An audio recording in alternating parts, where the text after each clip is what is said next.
The sea whispered gently along the coast of Naples that evening, the soft rhythm of waves kissing the rocks with a quiet persistence that seemed almost timeless. The scent of salt and distant smoke carried on the wind, mingling with the faint aroma of freshly baked bread from the streets below, as if the city itself were alive, breathing, watching. And somewhere amidst the narrow alleyways and grand palazzi, a man named Enzo Marino was carving out a life that would one day make him both revered and feared, a figure whose presence was as much a part of Naples as the ocean itself.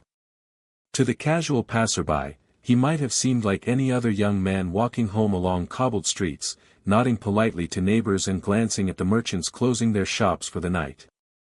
Yet beneath that calm exterior lay a mind always calculating, always listening, always aware of the subtle currents that could either lift a man to untold heights or drag him into the shadows forever. Naples was a city of contrasts, its beauty inseparable from its danger. Bright piazzas opened into narrow alleys where shadows lingered long after the sun had set. Here, ancient churches stood beside crumbling tenements, and the laughter of children playing in the streets often mingled with the quiet hiss of whispers that carried secrets meant for no one but the right ears.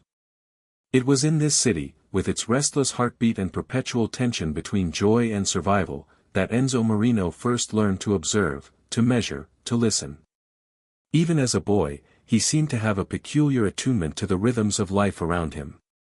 He could detect the smallest shift in tone, the subtle hesitation in a neighbor's greeting, or the furtive glance of someone carrying more than just groceries.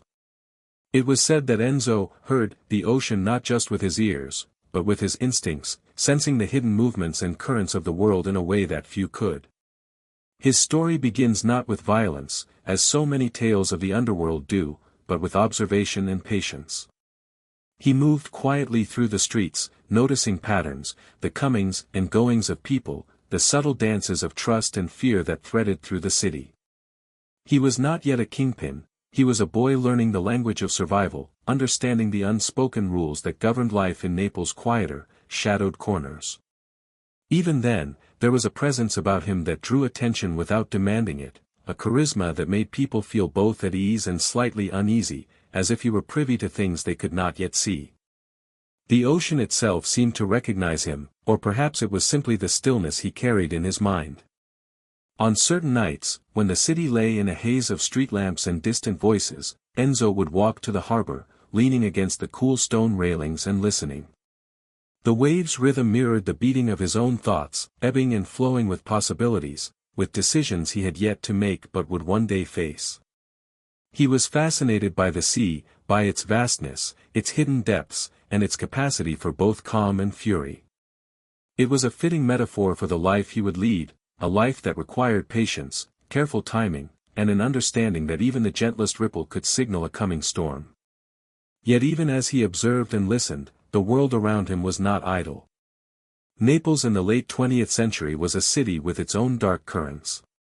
The Camorra, a network of criminal families with roots stretching back decades, moved like a shadow through neighborhoods, often unseen but deeply felt. Theirs was a world of loyalty, power, and silent rules that could shift in an instant. To survive, one needed not just strength or cunning, but awareness, an ability to navigate both the visible and invisible threats. And Enzo Marino, even as a young man, possessed that awareness in abundance. He understood that respect was earned not through noise or brashness, but through observation, measured action, and the quiet projection of influence. There was also a certain poetry to his life, a rhythm that mirrored the waves he so loved. He learned the importance of timing, the right words at the right moment, the right gesture to signal trust or dominance, the patience to wait while others rushed and faltered. These early lessons would later define him as a leader, shaping his empire not just through fear, but through careful orchestration of perception, alliances, and loyalty. It was this unique combination of intuition and strategic patience that set him apart from his contemporaries, giving him the capacity to see beyond the immediate, to anticipate danger, and to navigate the intricate web of Naples' underworld with a calm that was almost hypnotic. Even at the start of his story, there is an open question that hangs in the air like the scent of the sea: how does a man shaped by a city's beauty and danger walk the line between legend and reality? For Enzo Marino, the answer would unfold over decades, in whispered deals, in moments of quiet reflection by the harbor, in choices that would test his intelligence, morality, and resilience. The ocean watched as he grew, as he learned, as he began the slow, deliberate ascent that would place him at the center of Naples' hidden world. It was a rise that demanded patience, discretion, and a deep understanding of human nature, a combination that would allow him to survive when many around him fell. And so, as the evening air grew cooler and the lights of Naples flickered against the dark horizon, Enzo Marino walked home, unseen yet deeply present, a figure destined to leave ripples across the city that would echo long after the waves themselves had retreated. The story of this man is not just one of power or crime, but of awareness, of listening, of understanding the world in ways most cannot. It begins here, with a boy who heard the ocean, and it will carry us through the rise, the rivalries, the triumphs, and the quiet, inevitable consequences of a life spent in the shadows. And as you listen, let the gentle cadence of his story and the soft rhythm of Naples' waves guide you into the world of Enzo Marino, where calmness and tension exist side by side, and every choice carries the weight of history. Naples stretched along the coast like a city of light and shadow, a place where beauty and danger coexisted in an intricate, almost hypnotic dance. The streets, narrow and winding, often carried the smell of roasting chestnuts from sidewalk vendors mixed with the acrid tang of smoke from distant factories. At night, the city seemed alive in a way that was both comforting and unsettling. Lanterns flickered along alleyways, casting long, dancing shadows that clung to the uneven walls. The rhythm of daily life was punctuated by the gentle clatter of footsteps on cobblestones, the distant shouts of fishermen returning from the bay, and the quiet hum of conversations that carried secrets meant for no one but the attentive listener. It was in this city, vibrating with contrasts, that the story of Enzo Marino would take root, a story deeply intertwined with the heartbeat of Naples itself. The city's history was layered, like the limestone cliffs that rose above the harbor. Centuries of art, architecture, and culture existed alongside poverty, corruption, and the ever-present influence of organized crime. Naples had long been a place where fortunes could be made and lost in a single day, and where the lines between right and wrong often blurred in the murky twilight of necessity. For young Enzo, the streets were both playground and classroom. He learned to navigate the intricate social tapestry of Naples, observing the interactions of merchants, neighbors, and local enforcers. Every gesture, every tone of voice, every subtle hesitation carried meaning. To walk safely was to understand the unspoken rules, to perceive the currents beneath the surface of ordinary life. Even as children, the boys of Naples were taught lessons of survival that extended beyond the usual games and mischief. Enzo watched, often from the sidelines, as older men conducted their business, settling disputes with a mixture of diplomacy and intimidation. There was an unspoken hierarchy, one that demanded respect and careful attention. A wrong glance or a careless word could provoke conflict that might escalate in ways no child should witness. Yet within these lessons lay opportunity. Observation, patience, and an understanding of human nature became as valuable as any formal education. Enzo absorbed these lessons quietly, his mind attuned to the subtle shifts in power and influence that defined his surroundings. The city itself seemed to teach him in ways that went beyond human interaction.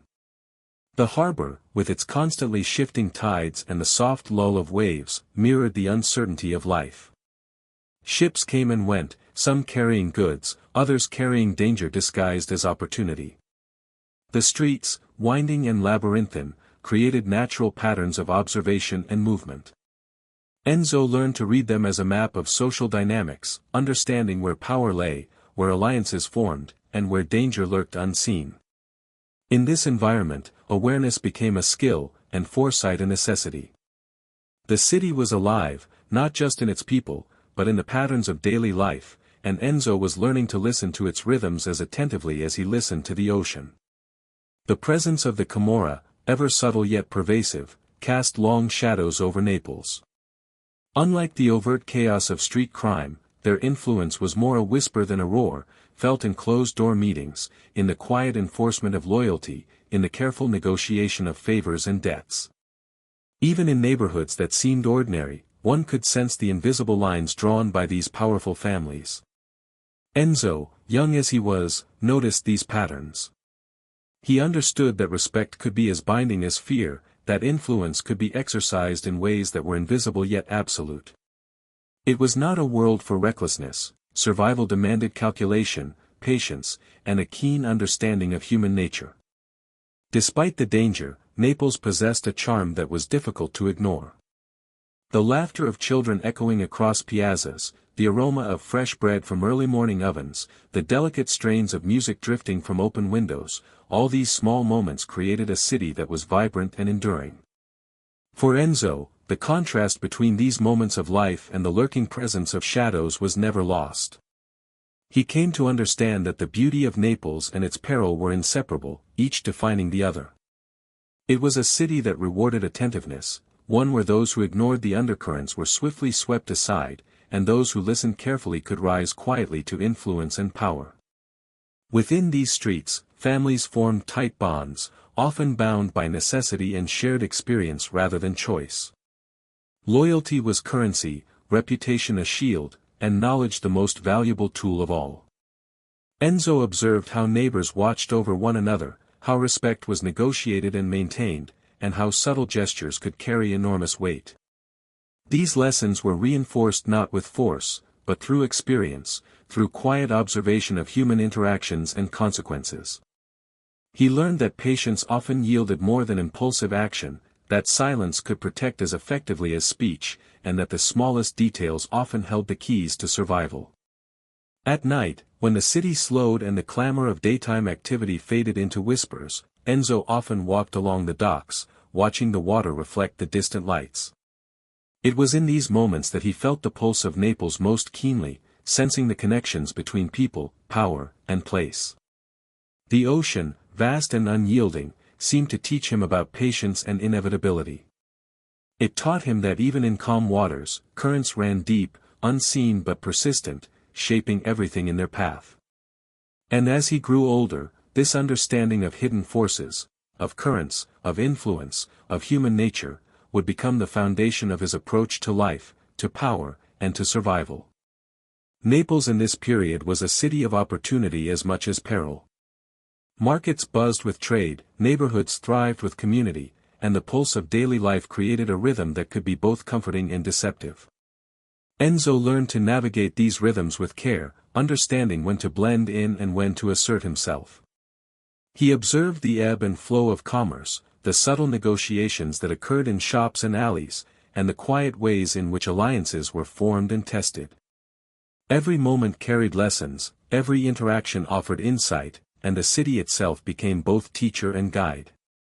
Through this constant observation, Enzo Marino began to shape his understanding of the world, quietly assembling the tools he would need for the life to come. He understood that Naples was more than a backdrop, it was a living entity, full of beauty and danger, lessons and opportunities. And in the interplay between the city's light and shadow, its laughter and whispers, he found a rhythm that would guide him through the complex, perilous, and ultimately defining journey of his life. The city, like the ocean, watched him, shaping him in ways both visible and unseen, as he prepared to step into the world where knowledge, patience, and awareness would become the currency of survival. The childhood of Enzo Marino was quietly extraordinary, though nothing in the streets of Naples suggested that anyone would notice. Born into a modest family that lived in a narrow building overlooking the harbor, he learned early how closely observation and survival were intertwined. His father worked long hours at the docks, his hands roughened by rope and salt, while his mother maintained the household with quiet diligence, balancing frugality with small acts of comfort, a warm loaf of bread, a steaming bowl of pasta, a comforting word when the day had been particularly difficult. In this environment, Enzo absorbed lessons not from formal schools but from the subtle rhythms of family life and neighborhood dynamics, lessons that would later define his approach to power and strategy. As a boy, Enzo often wandered through the narrow alleyways, careful to note the layout of every street, the location of every doorway, and the habits of the neighbors. He watched the vendors and the shopkeepers, the merchants who brought goods from distant towns, and the local enforcers whose authority was respected more through reputation than law. His eyes seemed to take in everything, cataloging details that most adults overlooked. He learned which streets were safe at different hours, which corners carried the echoes of gossip, and which faces carried hidden intentions. Even as children played games in the plazas, their laughter echoing against the walls, Enzo quietly noted the ways in which people formed alliances and hierarchies, how trust was earned and lost in small, almost imperceptible ways. Despite the harshness of his surroundings, his childhood was punctuated with small joys and moments of wonder. He would sit for hours watching the harbor, fascinated by the ships that creaked and groaned as they settled in the tide. The scent of the sea was always present, mingling with the smells of roasting chestnuts and simmering tomato sauce, creating an atmosphere both comforting and alive. The rhythms of daily life, the clatter of carts on cobblestone, the soft cries of vendors, the distant tolling of church bells, taught him patience, timing, and attentiveness. These early experiences, though ordinary on the surface, began to cultivate in him a profound understanding of patterns, rhythms, and the subtle interplay between chance and choice. Education in the traditional sense was secondary to the lessons Enzo learned in the streets and from observing the adults around him. He quickly understood that respect was a currency, and that the value of a person could be measured not just in words, but in actions, reactions, and the small gestures that revealed character. He noticed how arguments escalated and de-escalated, how debts were remembered and settled, and how silence could often communicate more than speech. Even in games with other children, he learned the importance of strategy, foresight, and patience. These seemingly small exercises, played out across the cobblestones and plazas of Naples, would serve as the foundation for the calculated approach to life that would distinguish him in the years to come. Family, too, played a critical role in shaping him.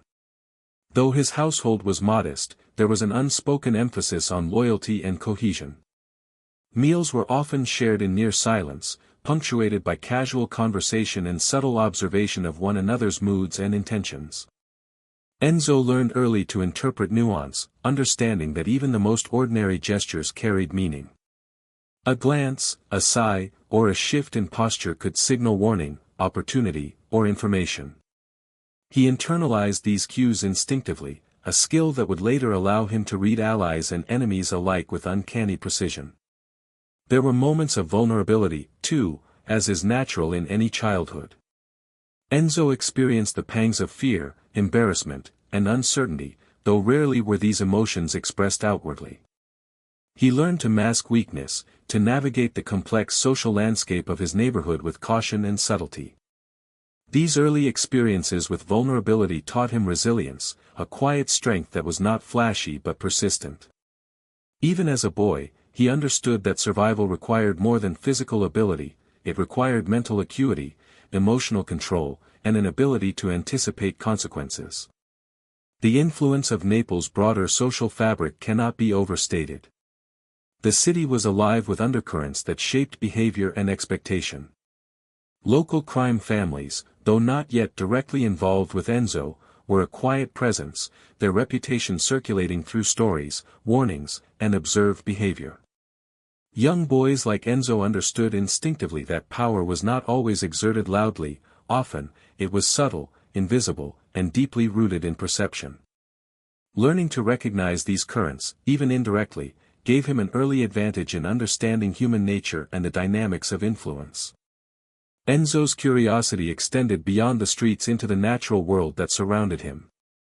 The harbor, the hills, and the coastline were his refuge, places where he could reflect, observe, and imagine. He noticed the movement of boats, the pull of the tide, the behavior of fishermen and merchants alike. These observations honed his sense of timing and patience, teaching him that every action has a reaction, every plan has a risk, and every movement carries potential. The ocean became a silent teacher, its constancy a counterpoint to the chaos of the streets, instilling in him a calm attentiveness that would later become a hallmark of his strategy and temperament. Even friendships during this time were instructive. Playmates became collaborators in small schemes and games of strategy. They learned to negotiate, to assert themselves, and to anticipate the actions of others. Enzo often took the role of observer first, stepping in only when necessary, learning the delicate balance of leadership and influence without overtly asserting dominance. These social experiments, played out in innocent contexts, mirrored the complex negotiations he would later encounter in the adult world of Naples' underworld. By the time Enzo reached adolescence, he had already absorbed countless lessons in observation, strategy, patience, and human nature. The city had shaped him, the family had nurtured him, and the streets had taught him caution, resilience, and awareness. Every alley, every corner, every subtle interaction had contributed to a foundation that would carry him through his life.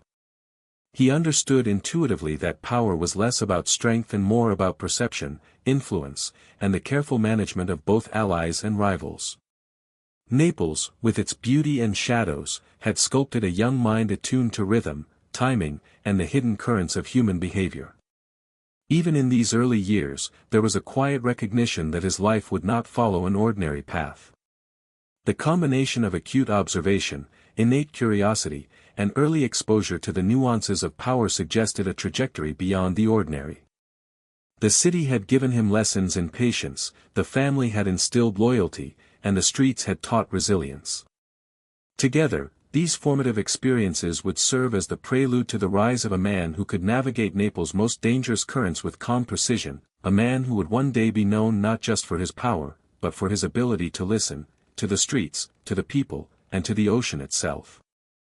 As Enzo Marino moved from childhood into his teenage years, the streets of Naples became both his playground and his classroom in ways far more complex than most adolescents could comprehend.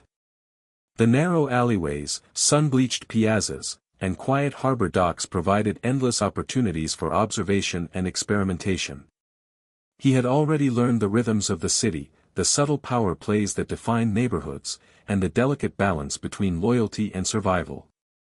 But adolescence introduced new dimensions, the first temptations of rebellion, the subtle seduction of influence, and the small, often unnoticed acts that could alter a young man's reputation permanently. In these years, the line between innocence and ambition began to blur, and Enzo found himself navigating a world that demanded both caution and audacity. The first steps into petty crime were almost imperceptible. A stolen loaf of bread, a borrowed coin from a distracted vendor, or the calculated misplacement of a neighbor's goods became exercises in understanding consequence. Each small act was measured, observed, and analyzed. Enzo watched the reactions of those around him, learning which acts drew attention, which could be concealed, and which were met with a mixture of amusement and fear.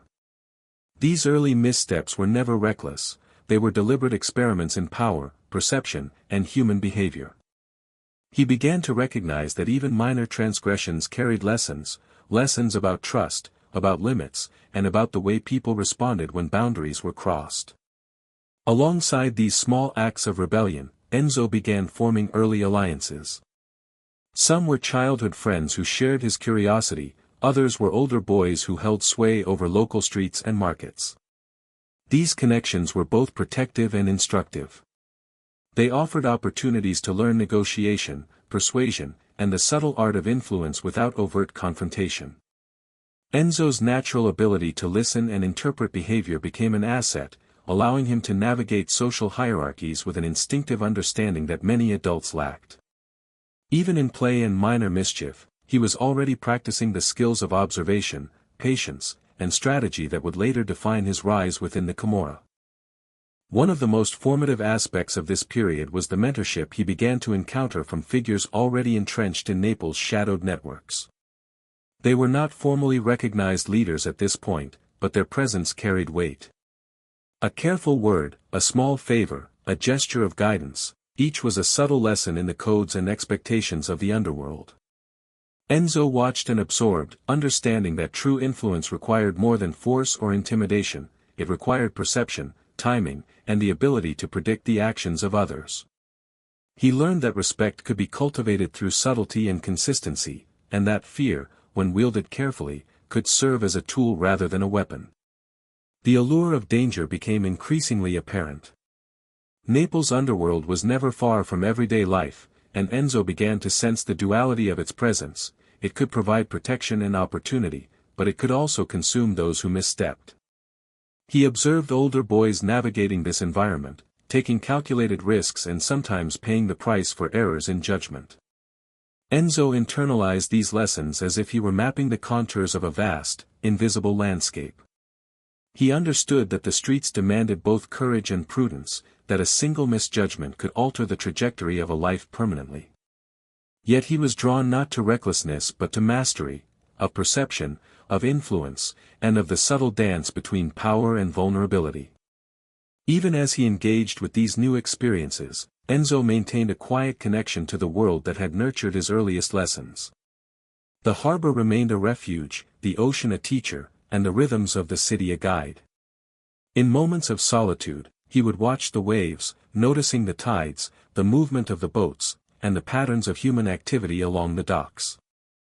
The sea's constancy contrasted with the chaos of the streets, offering lessons in patience, observation, and timing. He began to see the parallels between the ebb and flow of the ocean and the currents of human behavior, the push and pull of alliances, the shifts in power, and the subtle ways in which control could be asserted without overt action.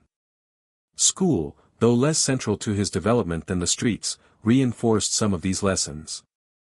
Enzo displayed a keen intelligence and a natural curiosity that drew the attention of teachers and peers alike. He excelled in observation and problem-solving, but his real education came from life beyond the classroom.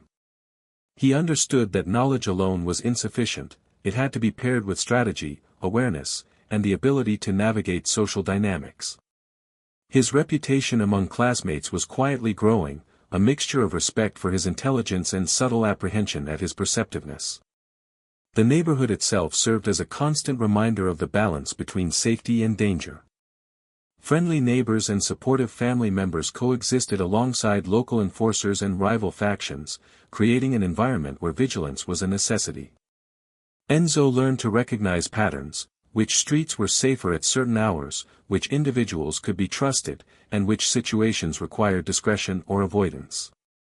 These lessons were reinforced by observation and reflection, creating a mental map of the social terrain that would prove invaluable in the years to come. Romantic curiosity also entered his world during this period, though it was subtle and largely exploratory. Interactions with peers, moments of admiration or jealousy, and the quiet dynamics of friendship and attraction provided additional layers of insight into human behavior. Enzo observed the interplay of desire, pride, and vulnerability, noting the ways in which people could be influenced through emotion as much as through action.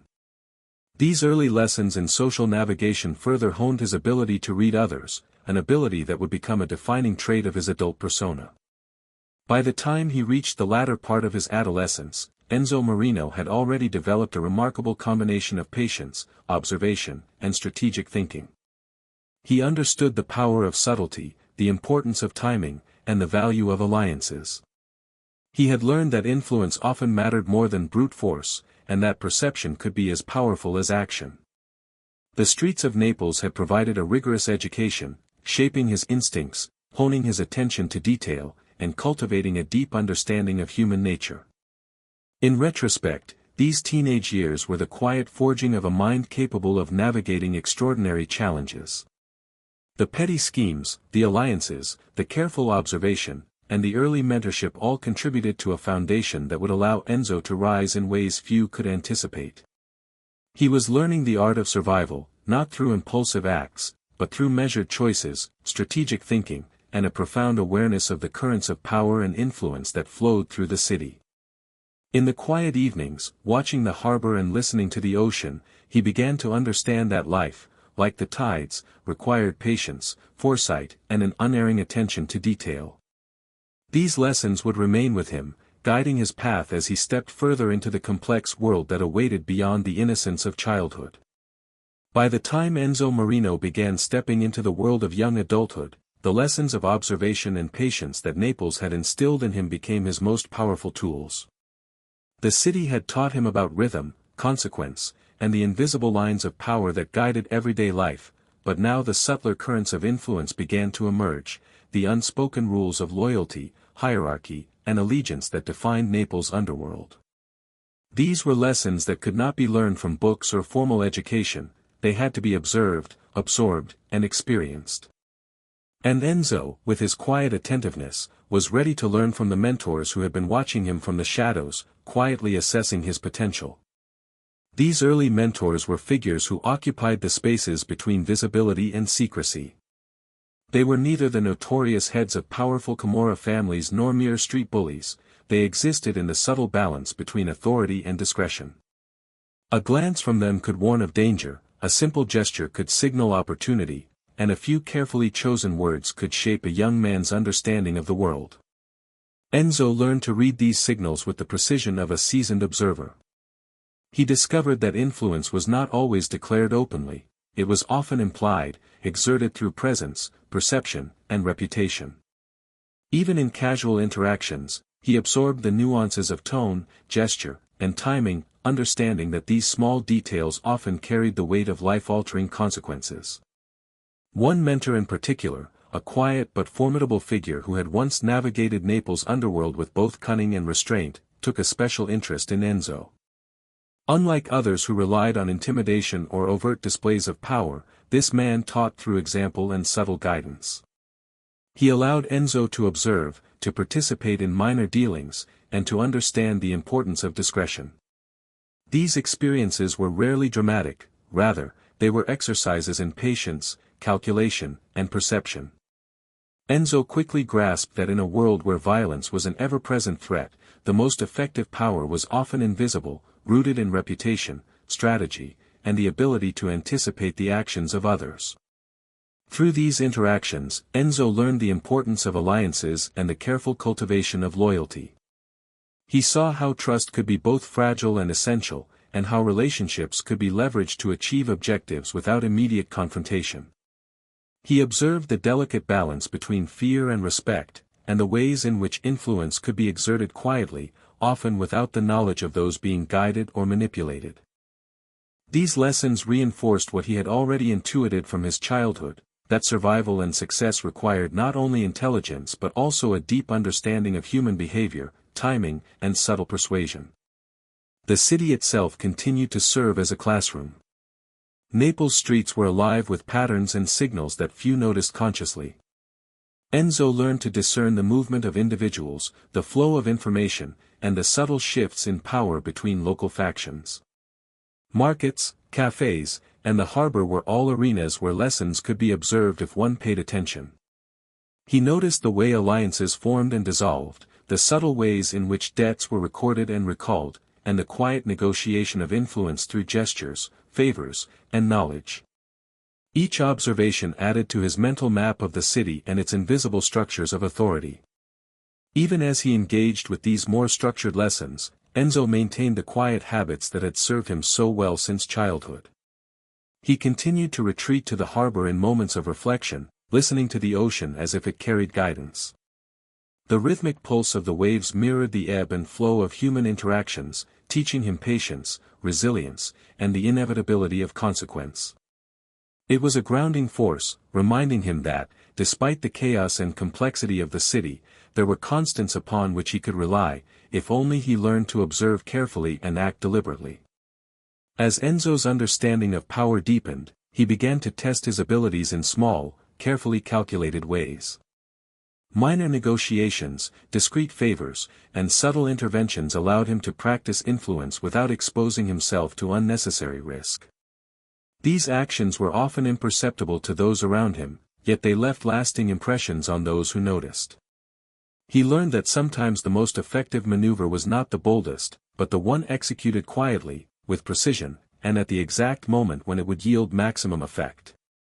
This approach distinguished him from his peers, many of whom relied on loud displays of strength or superficial charm. Through this period, he also became increasingly aware of the risks inherent in his environment. Naples' underworld was not forgiving, and errors in judgment could carry serious consequences. Enzo observed how even minor slights, misunderstandings, or breaches of protocol could escalate quickly.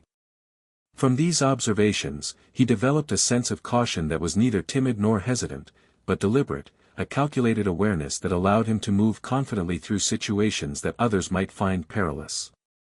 He learned to anticipate danger, to measure potential outcomes, and to select actions that maximized advantage while minimizing exposure. Friendships and rivalries during this time were equally instructive. Enzo learned to distinguish between those who could be trusted and those whose loyalty was conditional or fleeting. He discovered that perception often mattered more than reality. A reputation carefully cultivated could protect him in moments of uncertainty, while misjudging character could invite risk. Social interactions became exercises in strategy, subtle negotiation, and careful observation. Even in casual conversation or playful banter, he practiced reading tone, assessing intention, and anticipating response. Romantic curiosity emerged in his life during these years, offering additional lessons in influence and emotional intelligence. Interactions with peers introduced him to the subtleties of desire, trust, and persuasion. Enzo noticed how emotions could guide decisions, sometimes more strongly than logic, and how the careful management of perception could shape outcomes. These lessons in human behavior, emotional, social, and strategic, were layered atop the foundation of observation and analysis he had been building since childhood, further refining the skills that would define his adult persona. By the end of this formative period, Enzo Marino had transformed from an observant boy into a young man poised at the edge of a more complex world. He understood the invisible structures of influence, the subtleties of human behavior, and the delicate balance of loyalty, perception, and strategy. He had learned that survival and advancement required patience, subtlety, and the ability to anticipate the consequences of every action. The mentors he had observed and interacted with, the lessons drawn from the streets and harbor, and the quiet guidance of his own instincts had all combined to create a mind attuned to nuance, timing, and the unseen currents of power. In these years, he had begun to cultivate not only skill but reputation. Enzo's quiet intelligence, discretion, and perceptiveness distinguished him among peers and mentors alike. He was no longer simply navigating the world, he was beginning to influence it, quietly shaping relationships, alliances, and perceptions. The foundation was laid, the patterns understood, and the early lessons of loyalty, observation, and subtlety firmly embedded. Naples had crafted him carefully, teaching him not only to survive but to anticipate, influence, and master the currents of human behavior. It was a preparation for a life that would demand patience, strategy, and an unerring understanding of the intricate dance of power in the city he called home. The night that marked the first true turning point in Enzo Marino's life arrived quietly, with no fanfare and no warning beyond the subtle tension that had been building in the streets for months. Naples at this hour was a city of whispers and shadows, where every narrow alley and dimly lit piazza held its own stories of loyalty, betrayal, and survival. Enzo, now a young man whose awareness and instincts had been honed over years of observation, sensed that something significant was unfolding long before it arrived. The subtle cues, the hurried gestures of familiar faces, the unusual hush that settled over the harbor, the faint smell of smoke drifting from an alley, alerted him to the presence of danger, or perhaps opportunity disguised as peril. On this night, the innocence of his youth, however tempered by observation and strategy, would confront the stark realities of the world he was entering. The incident itself was brief but unforgettable. A confrontation erupted over a perceived slight, a mismanaged deal, or a debt unsettled, details that would later be clarified in hindsight, but at the moment seemed charged with uncertainty and potential violence. Enzo had already observed similar disputes countless times from a distance, noting how quickly tensions escalated, how subtle gestures could provoke conflict, and how alliances could unravel with a single misstep. But this was different. This time, he was no longer an observer.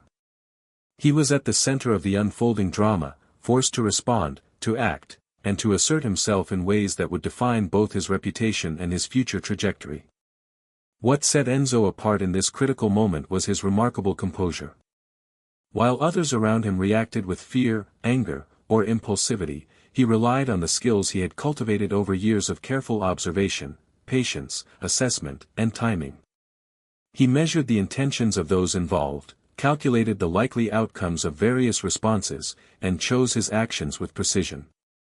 It was a lesson in real time, that power and survival were not solely determined by force, but by the ability to read the situation, anticipate reactions, and act in alignment with the currents of influence that flowed invisibly through the streets of Naples.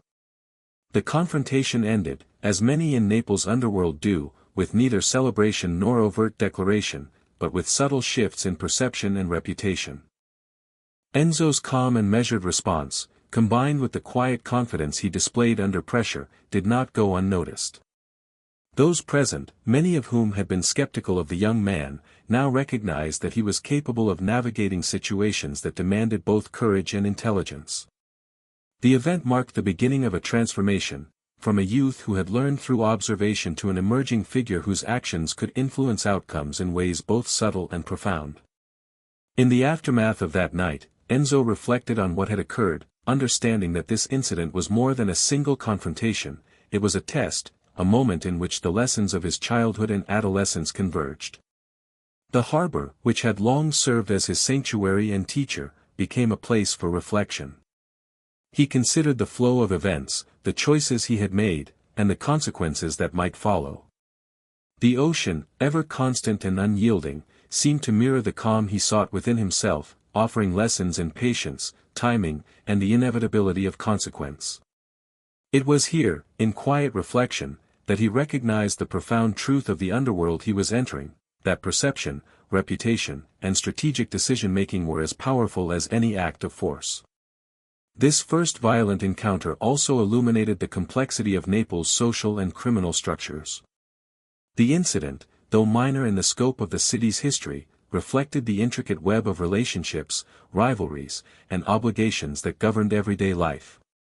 Enzo observed how a single misunderstanding could ripple outward, affecting alliances and testing loyalty.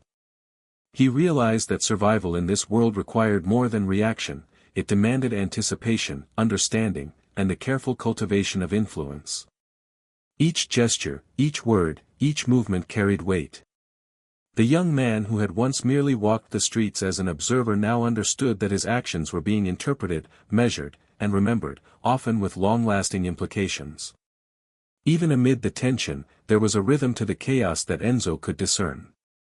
The city, with its shadows and secrets, seemed almost to orchestrate these moments, offering lessons to those willing to pay attention. He learned to see the difference between confrontation that demanded immediate action and situations that could be resolved through observation, negotiation, or the subtle exertion of influence. This distinction would become critical as his involvement in Naples' underworld deepened, shaping the way he approached both conflict and opportunity. The psychological impact of this night was profound. Enzo realized that fear, if acknowledged and managed, could become a source of clarity rather than paralysis. He learned to recognize the physiological and emotional responses of those around him, using that awareness to inform his decisions. The subtle cues of hesitation, anxiety, or aggression revealed more than words ever could. This intuitive understanding of human behavior, sharpened under pressure, became a cornerstone of his developing strategy for navigating both allies and adversaries. At the same time, the incident reinforced the importance of loyalty and trust. Enzo observed which individuals remained aligned with him, who acted decisively, and who hesitated or faltered. These observations informed his growing understanding of the social fabric that governed Naples' neighborhoods and underworld networks. Loyalty was not merely a matter of friendship, it was a dynamic, contingent upon perception, action, and strategic alignment. Recognizing this early allowed Enzo to cultivate relationships carefully, laying the foundation for alliances that would later prove invaluable. In the weeks and months that followed, Enzo continued to refine his approach, integrating the lessons of that first violent encounter into a broader understanding of the city and its hidden structures of power. The incident became a quiet reference point, a touchstone for decisions, a reminder that even the smallest miscalculation could carry consequences far beyond immediate perception. It was a night that marked the end of innocence and the beginning of deliberate engagement with the forces that shaped Naples. Through this formative experience, Enzo Marino came to embody the qualities that would define his rise: patience, perception, and the capacity to act with both intelligence and discretion. He had learned that the most enduring power was often invisible, rooted in subtlety and strategic foresight rather than overt action. Naples had tested him, and in that test, he had begun to demonstrate the qualities that would eventually set him apart as a figure capable of navigating the city's most perilous currents with calm precision. The first blood he encountered was not merely a physical event, it was the initiation into a world where intellect, observation, and measured response would become the most valuable tools of all. After the defining incident that marked his first real confrontation with danger, Enzo Marino began to step more deliberately into the intricate currents of Naples' underworld. The lessons he had absorbed during childhood and adolescence, the art of observation, the subtlety of influence, and the quiet management of perception, now found their purpose in guiding his ascent. The streets he had once merely navigated now became his stage, and every interaction, every gesture, and every choice carried the weight of potential consequence. Enzo understood that the world he was entering required patience, calculation, and an awareness of both visible and invisible forces that governed power. He moved with a quiet confidence, measured yet unassuming, allowing others to underestimate him even as his reputation began to grow. His rise was not marked by flamboyant displays or reckless ambition. Instead, it was the result of a carefully orchestrated combination of intelligence, timing, and calculated risk. Enzo learned to recognize opportunity where others saw chaos, to act where others hesitated, and to negotiate alliances that others might have overlooked. He cultivated relationships with precision, observing the strengths and weaknesses of potential allies and rivals alike. The city itself became a kind of chessboard, with each street, dock, and marketplace a space in which influence could be exerted subtly, often without anyone noticing until the outcomes were undeniable. Part of this ascent involved demonstrating capability in ways that were visible yet measured. Enzo took on responsibilities that allowed him to prove his competence without drawing unnecessary attention. He managed small-scale operations, mediated disputes among peers, and quietly ensured that obligations were met and promises honored. Each success built confidence in his abilities, both in himself and in the perception of those around him. He learned that reputation was fragile yet powerful. It could protect, intimidate, and open doors, but it required careful cultivation and consistent reinforcement.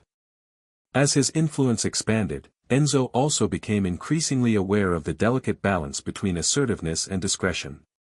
Naples' underworld was governed by intricate codes, unwritten rules that dictated behavior, loyalty, and respect. Breaching these codes, even inadvertently, could have severe consequences. Enzo's keen observation allowed him to navigate these rules with subtlety, avoiding unnecessary conflict while asserting his authority in ways that were both strategic and respectful of the established hierarchy. He understood that timing, tone, and context were as critical as the decisions themselves. In this period, the role of mentorship continued to shape his trajectory. Senior figures in Naples' criminal networks observed his actions, tested his judgment, and provided guidance in ways that were both direct and indirect. Enzo learned to interpret their signals, discerning when advice was genuine, when caution was warranted, and when silence conveyed more than words ever could.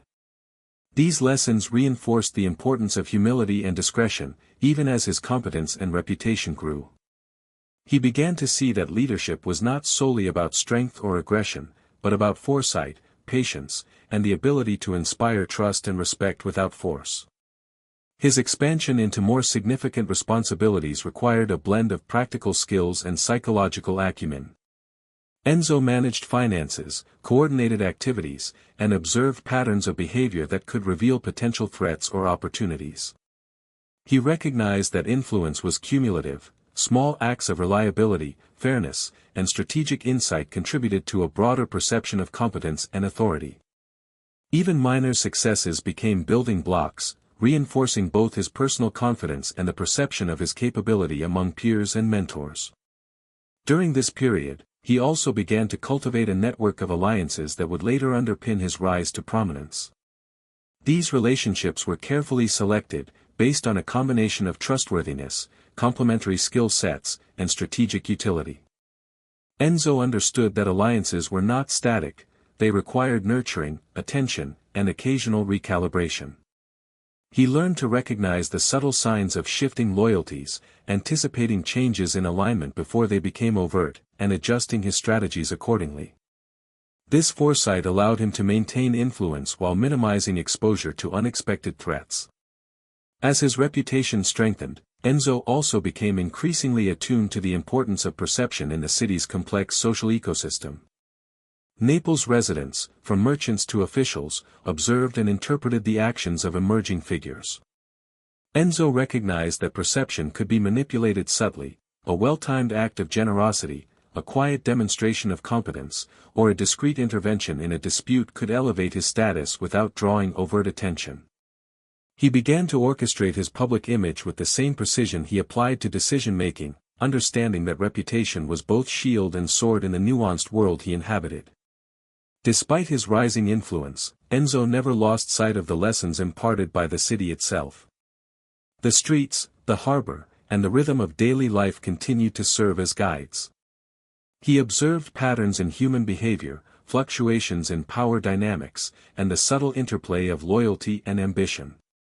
The ocean remained a constant reference, reminding him of patience, inevitability, and the quiet power of persistence. He internalized the idea that growth, whether in influence or personal skill, required both strategic patience and the ability to act decisively when circumstances demanded. Even as he moved into positions of increasing responsibility, Enzo's approach remained grounded in the principles that had defined his early life: observation, calculation, patience, and strategic foresight. He understood that overt displays of power could provoke envy, retaliation, and instability, while measured influence created long-term advantages and stability. By cultivating competence, reliability, and an understanding of human nature, he began to distinguish himself as a figure capable of navigating the complex and often perilous landscape of Naples' underworld with both intelligence and composure. This period of ascent also involved moments of testing, both from peers and from external pressures. Enzo encountered rival factions, disputes over territory, and subtle challenges to his emerging authority.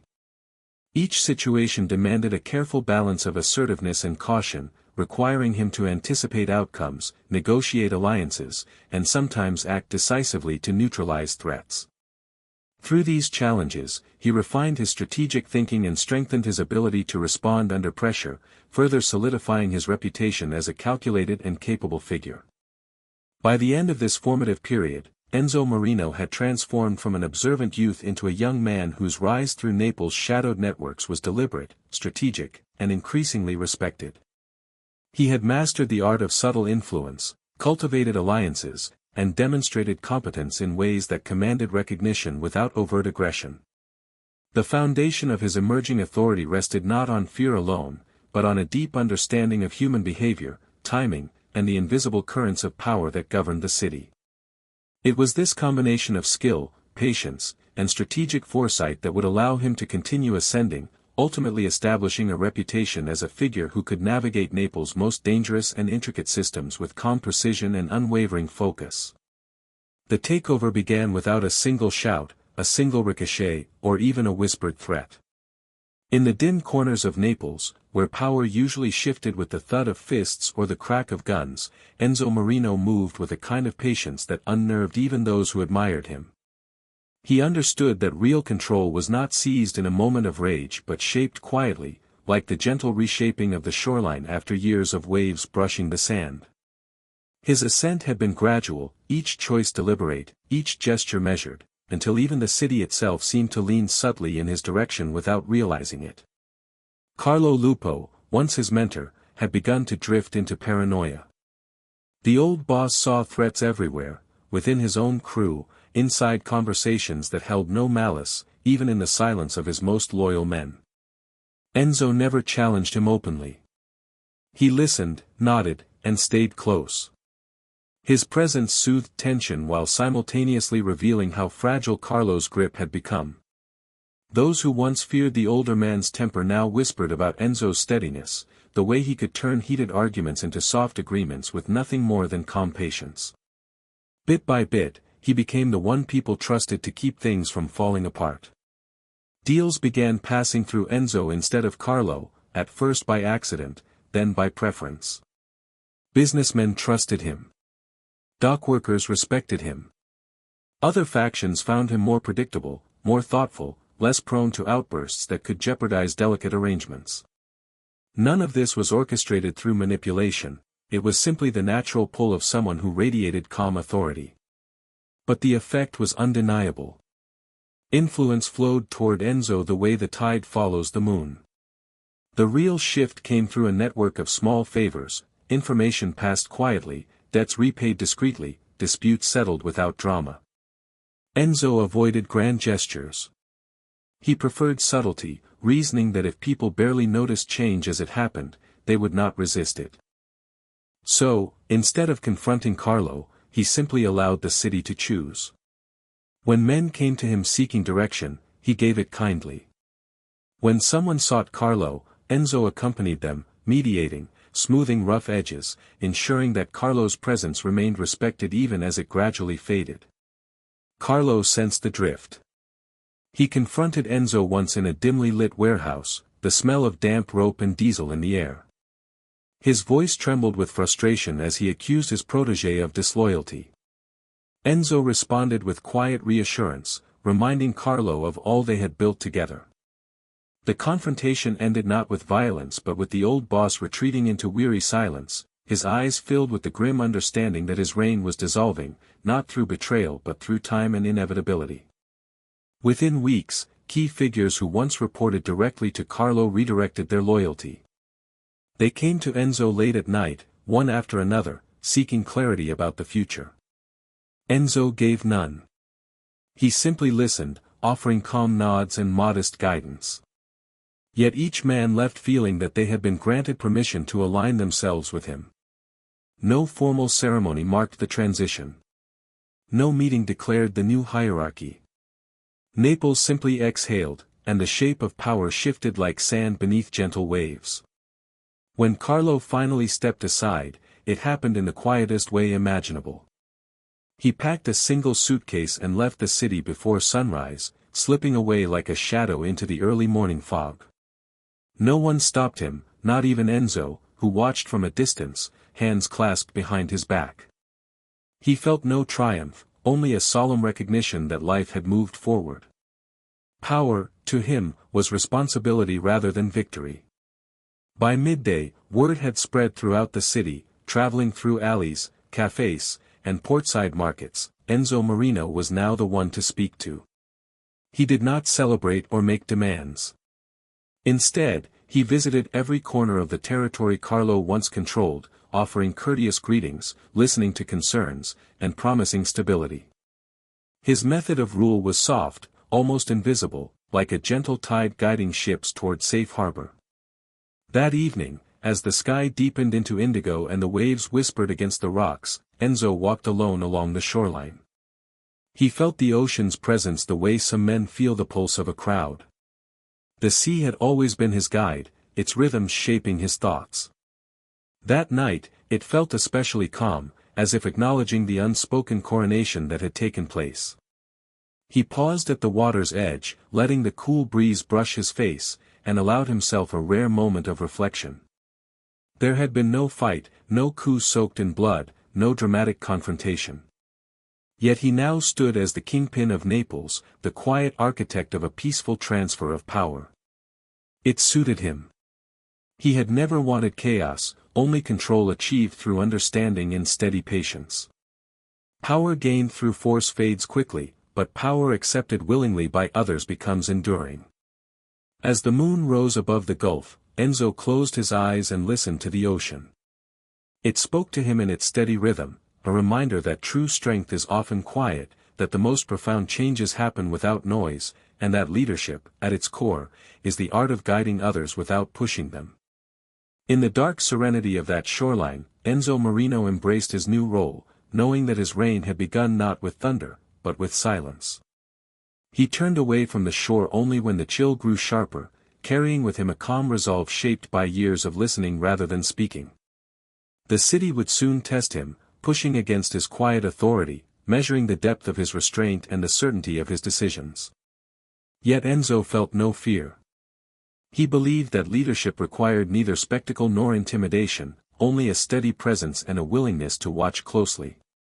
With each step back toward the heart of Naples, he felt the night gently fold around his rising power.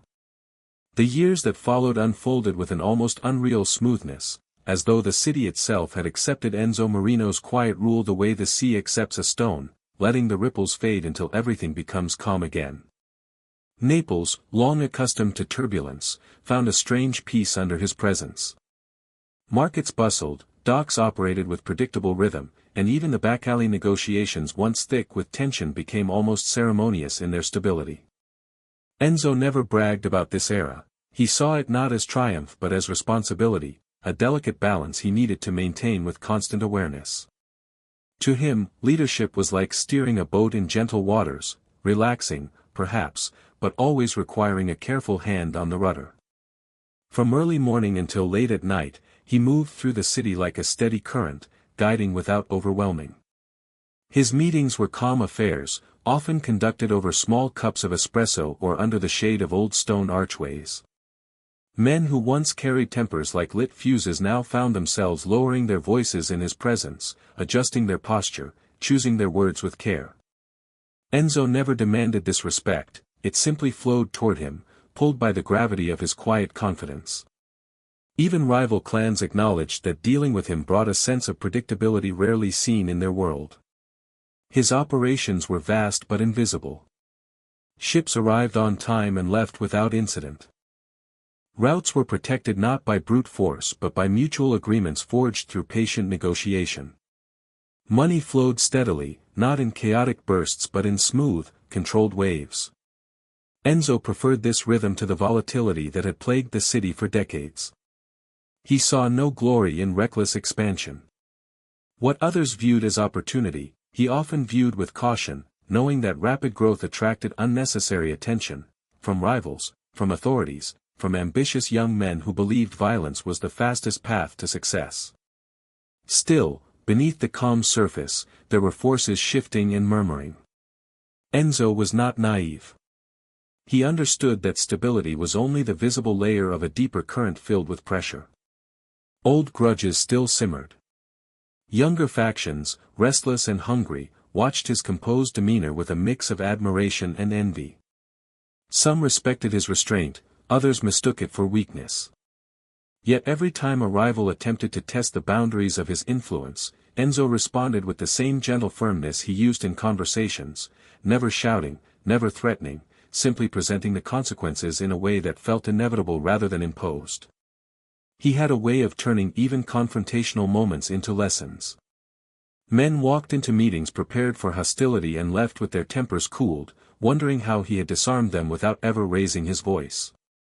It was not manipulation, it was a kind of emotional gravity. Enzo listened deeply, spoke sparingly, and carried himself with a serenity that unsettled those who thrived on chaos.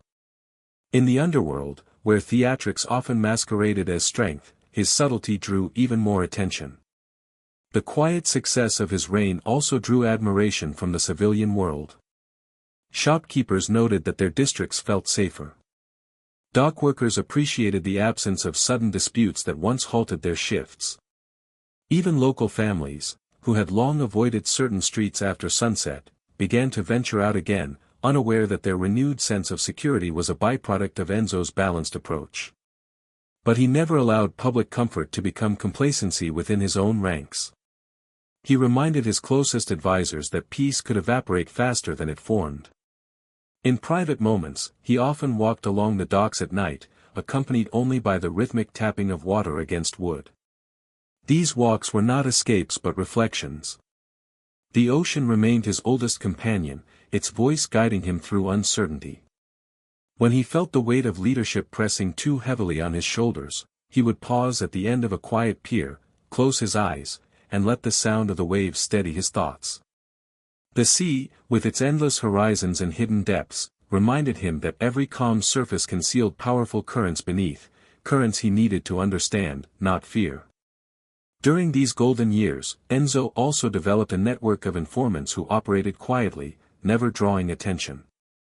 They were not spies in the traditional sense but ordinary citizens, fishermen, port workers, cafe owners, taxi drivers, people whose daily routines allowed them to observe the shifting moods of the city.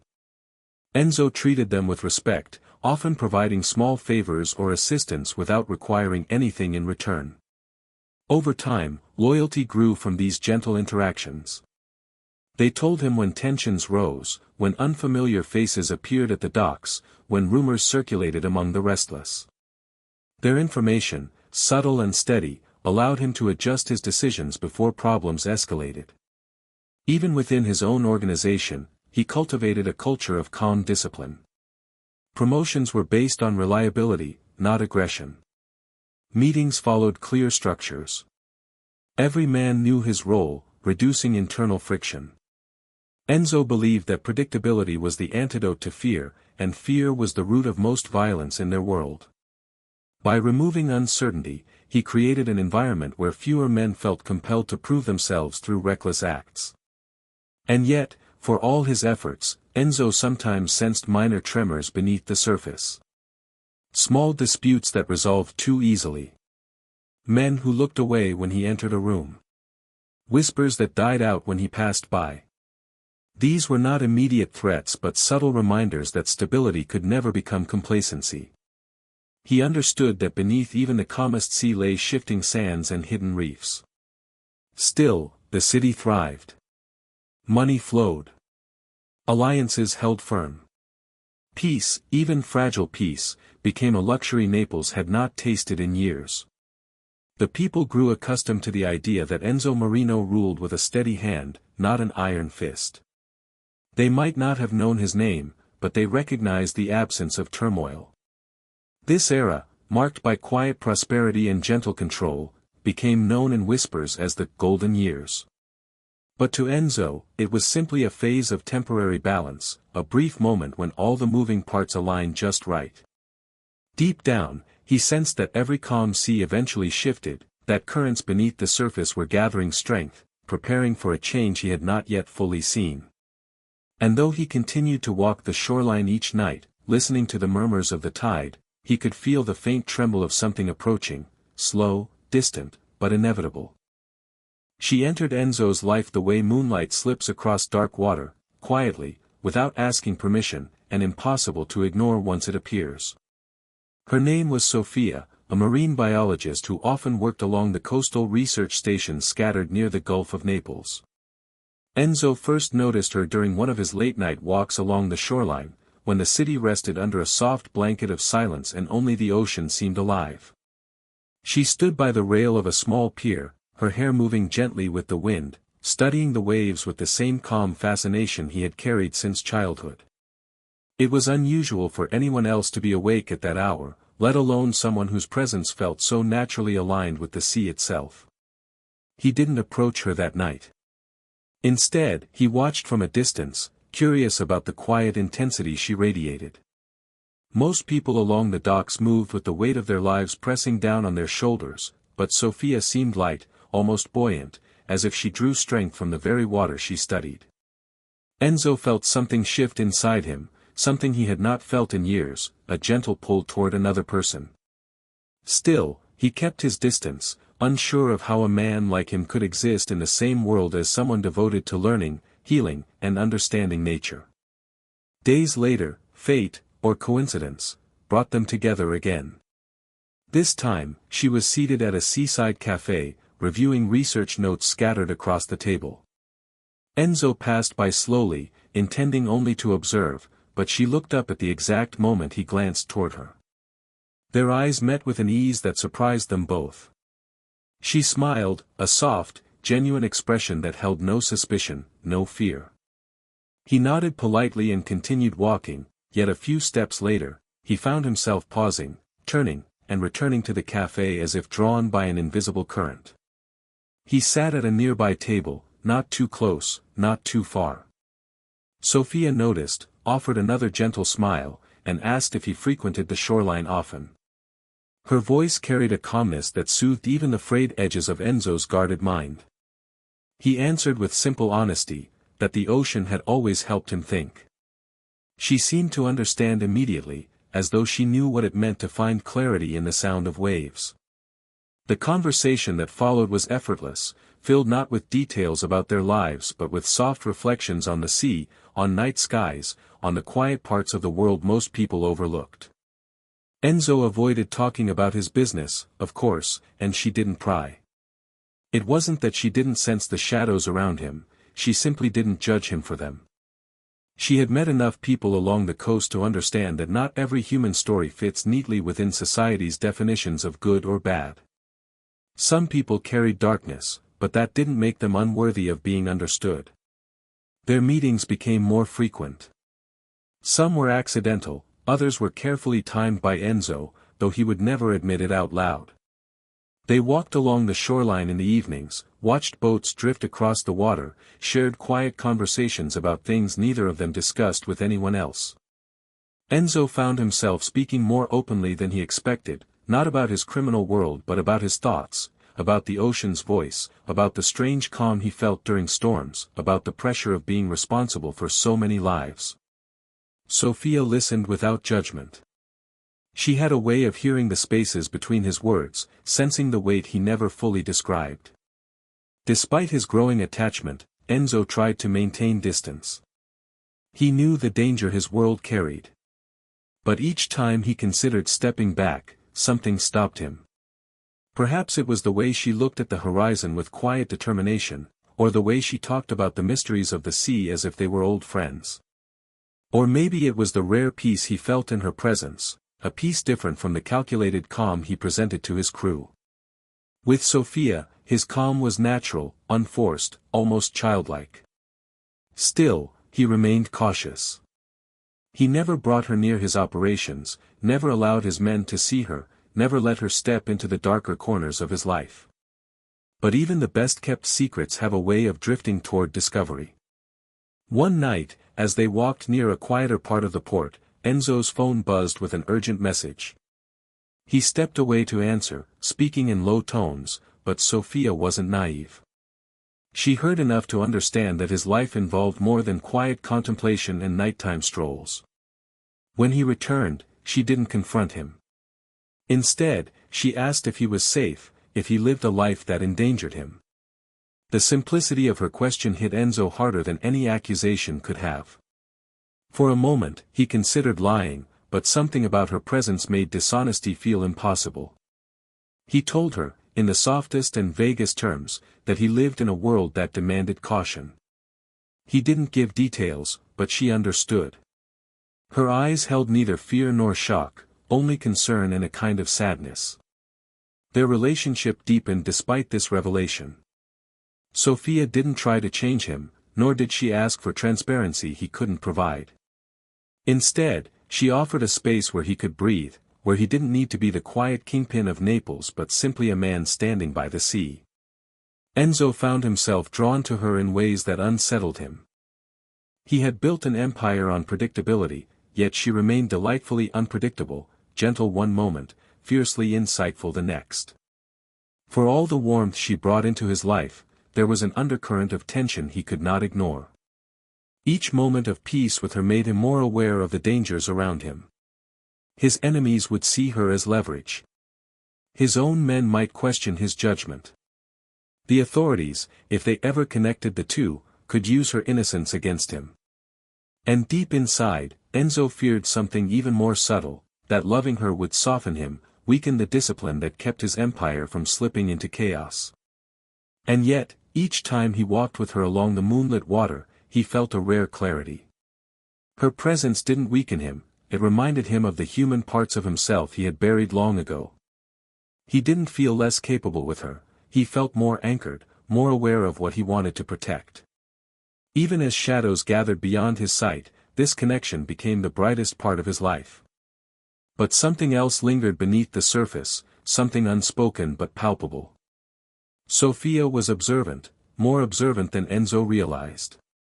She noticed patterns, habits, the way certain men nodded respectfully when they passed him on the street. She wasn't just guessing about his world, she was beginning to piece it together. And though she said nothing, though she treated him exactly the same, Enzo sensed a shift, gentle, like a change in the tide before a storm. Their love grew in the space between secrets and acceptance, fragile yet undeniable. But even as they shared quiet evenings by the sea, the world around Enzo began to tremble, preparing to test the peace he had carefully built, both in Naples and in his heart. The first signs of trouble arrived quietly, like a distant rumble of thunder far beyond the horizon. Enzo had grown accustomed to the ebb and flow of Naples' underworld, where minor conflicts often flared and dissolved without leaving lasting scars. But these new challengers from the north were different. They arrived with an unfamiliar confidence, young men with sharp suits and sharper intentions, their movements deliberate, calculated, and fearless. They were ambitious, reckless in ways that reminded Enzo of himself in his youth, yet lacking the patience and understanding that had allowed him to thrive. The northern faction had eyes on Naples, hungry for expansion, and unafraid to push boundaries that had long been respected. Enzo first noticed them through subtle disturbances in the docks and marketplaces. Unfamiliar faces lingered near his operations, observing, taking notes, and asking questions that seemed casual but carried undercurrents of calculation. Shipments were delayed, not by force but by inexplicable logistical problems. Messages once delivered smoothly now faced interruptions, and whispers in the alleys suggested that these newcomers were testing the limits of his authority. He listened carefully, never rushing to action, letting each observation settle like sediment in still water before deciding how to respond. Patience had always been his ally, and he trusted it now more than ever. The northern faction did not approach openly, they preferred intimidation through subtle pressure, the kind that forced local players to reveal their loyalties without ever firing a shot. Their men were well-trained, disciplined, and audacious. Unlike many local rivals who relied on fear or reputation, these newcomers relied on strategy and precision, showing up at key intersections of trade and social influence. They made their presence known in ways that were almost polite, leaving Enzo's allies uncertain and uneasy. The young men spoke in tones of business, presenting proposals and offers that were difficult to refuse, while embedding themselves into the veins of Naples' commerce like quiet predators. Enzo understood the challenge immediately. These were not enemies to confront with brash moves or loud threats. They required observation, negotiation, and subtle counters that preserved his authority without creating unnecessary chaos. He began to map their movements, noting which of his own men were susceptible to persuasion or intimidation, and which northern allies might be allies in disguise.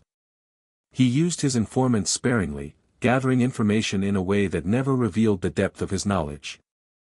Every action he took was measured, intended to maintain balance while preparing for the possibility that subtlety alone might not suffice.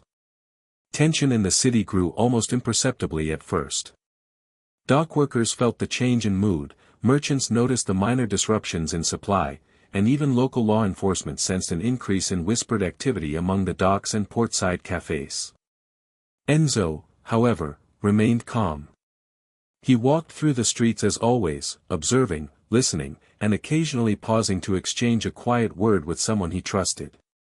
The calm demeanor he maintained was not for appearances alone, it was a deliberate shield, a way to prevent panic from spreading among those who depended on his leadership. The northern faction escalated slowly, testing his responses. A shipment that had once moved smoothly arrived late, delayed by men who subtly challenged local norms. A local business that had long been under Enzo's protection received unexplained fines and inspections. Each minor disruption was a message, a probing of defenses rather than a full-scale attack. Enzo's response was equally measured, he ensured that the disruptions caused no permanent harm, subtly demonstrating that while he could absorb these challenges, he noticed every slight. His restraint frustrated the newcomers, they were used to chaos as a weapon, but chaos had no grip on him. Meanwhile, his closest allies expressed concern. They whispered about the northern faction's audacity, suggesting swift retaliation, but Enzo reminded them of the virtue of patience. He understood the importance of demonstrating strength without overreacting, of teaching respect without resorting to displays of violence that could escalate into uncontrollable conflict. His strategy was to outmaneuver them psychologically, using the calm certainty of his presence as a tool that no gun or fist could replicate. The tension extended into the personal realm as well. Nights that were once calm walks along the shoreline with Sofia became shaded by his awareness of looming threats. He did not share every detail with her, he never wanted to draw her into the danger of his world, but he found himself walking more slowly, observing the night with a keener sense of alertness. He spoke in soft, deliberate tones about intuition, about the way one could sense changes in the currents, leaving her to infer the threats without ever naming them. She, perceptive as ever, noticed the subtle weight in his posture and the faint tightening of his jaw, yet never pressed. She understood the silent language of vigilance. Enzo also noticed that some of his men, particularly those younger and less experienced, were unsettled by the newcomers. Loyalty could falter when fear met opportunity, and Enzo knew he needed to address it not with intimidation, but with reassurance, with the careful reinforcement of trust. He spent long evenings speaking to key lieutenants, recounting past challenges, emphasizing the importance of calm decision-making, and illustrating how patience had always been a stronger weapon than reckless action. By the time the northern faction attempted more direct persuasion, most of his inner circle was already aligned with his steady approach, resisting manipulation without needing to be coerced. The first real confrontation, though still measured, arrived in the form of a formal meeting. Representatives of the northern faction approached Enzo under the guise of negotiation. They presented themselves as businessmen, offering joint ventures and potential alliances.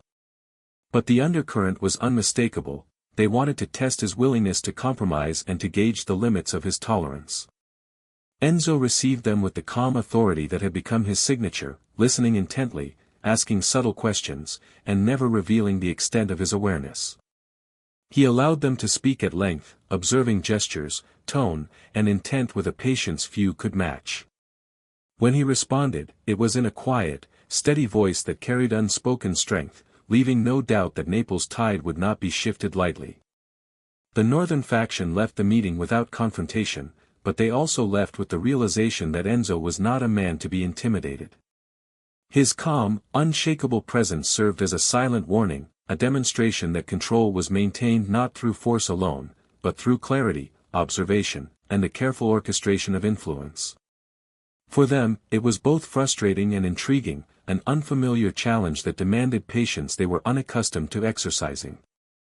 As weeks passed, Enzo's strategy continued. He reinforced key alliances, subtly weakened potential rival influence, and maintained his operations without visible disruption. His ability to absorb challenges and remain composed strengthened his reputation, not just among his own men, but throughout Naples. The northern faction, ambitious as they were, realized that gaining a foothold would require far more than audacity.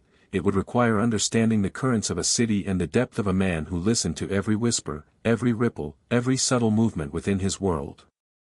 By the time the first month ended, the tension had settled into a quiet stalemate. Naples continued to thrive under Enzo's leadership, yet the presence of the northern faction remained a persistent undercurrent, a reminder that even in times of calm, vigilance was essential. Enzo accepted this reality without fear, recognizing it as part of the endless rhythm of power, a rhythm he had learned to navigate with patience, insight, and an unshakable commitment to the delicate balance he had built over years. The city, for now, remained his, but the northern currents were a reminder that even the calmest seas hold the potential for storms. The weeks that followed the northern faction's failed attempt to shake Enzo Marino's hold over Naples unfolded with an uneasy quiet. For most of the city, life continued at a steady pace, the rhythms of the marketplace and the hum of the docks unaffected by the unseen currents of power. But those closest to Enzo knew that the true challenge had only begun. The northern faction, though initially deterred, was not one to simply bow out after a failed negotiation. They were more calculating than that, and Enzo could feel their shadow lingering over the city like a storm cloud waiting to burst. Enzo had learned early on that power, once it has been established, must be constantly maintained. It is a delicate thing, balance on a razor's edge. While others might rest on their laurels or grow complacent, he had never allowed himself the luxury of relaxation. Each day, every decision, was another thread in the web of control he had carefully woven over the years. Every new player, every shift in alliances, was another piece of the puzzle that needed to be analyzed, understood, and incorporated into his long-term strategy. The northern faction, with its smooth-talking young leaders and their financial resources, posed a real threat, not just because of their ambition but because they seemed to understand the subtle art of infiltration. They were not the typical brute force gangsters that Naples was used to. They were shrewd, patient, and willing to take a step back to see the larger picture. This made them a more dangerous adversary than the likes of the Corleonesi or the Camorra. They didn't move with the aggression of a dog hunting for food, they were like snakes, lying in wait, poised to strike only when they were certain of the kill. Enzo knew that he needed to outlast them, to wait for them to overplay their hand. But that was easier said than done. Every day brought new signs that the tension between the factions was escalating. His informants began reporting more overt activities from the northern faction's operatives, rival shipments arriving without warning, new faces appearing on the streets, and the growing influence of foreign money moving through the docks. Enzo could sense it all, the city shifting ever so slightly, like a ship slowly tilting towards a storm. It was during one of his late-night walks by the water, his usual place of solitude, where he first began to consider the unthinkable. What if this didn't end with a negotiation? What if this was going to be a war, a drawn-out conflict that would test his ability to control not just Naples, but his own men, his own thoughts? He had always prided himself on avoiding direct confrontation, preferring subtlety and finesse. But he also knew that a man like him could not remain passive forever. Even the calmest sea, after all, can turn into a violent storm if left unchecked. He sat at the edge of the dock, staring out at the inky black water, his mind racing through strategies. He was not a man of rash decisions, but the northern faction's persistence was beginning to wear on him.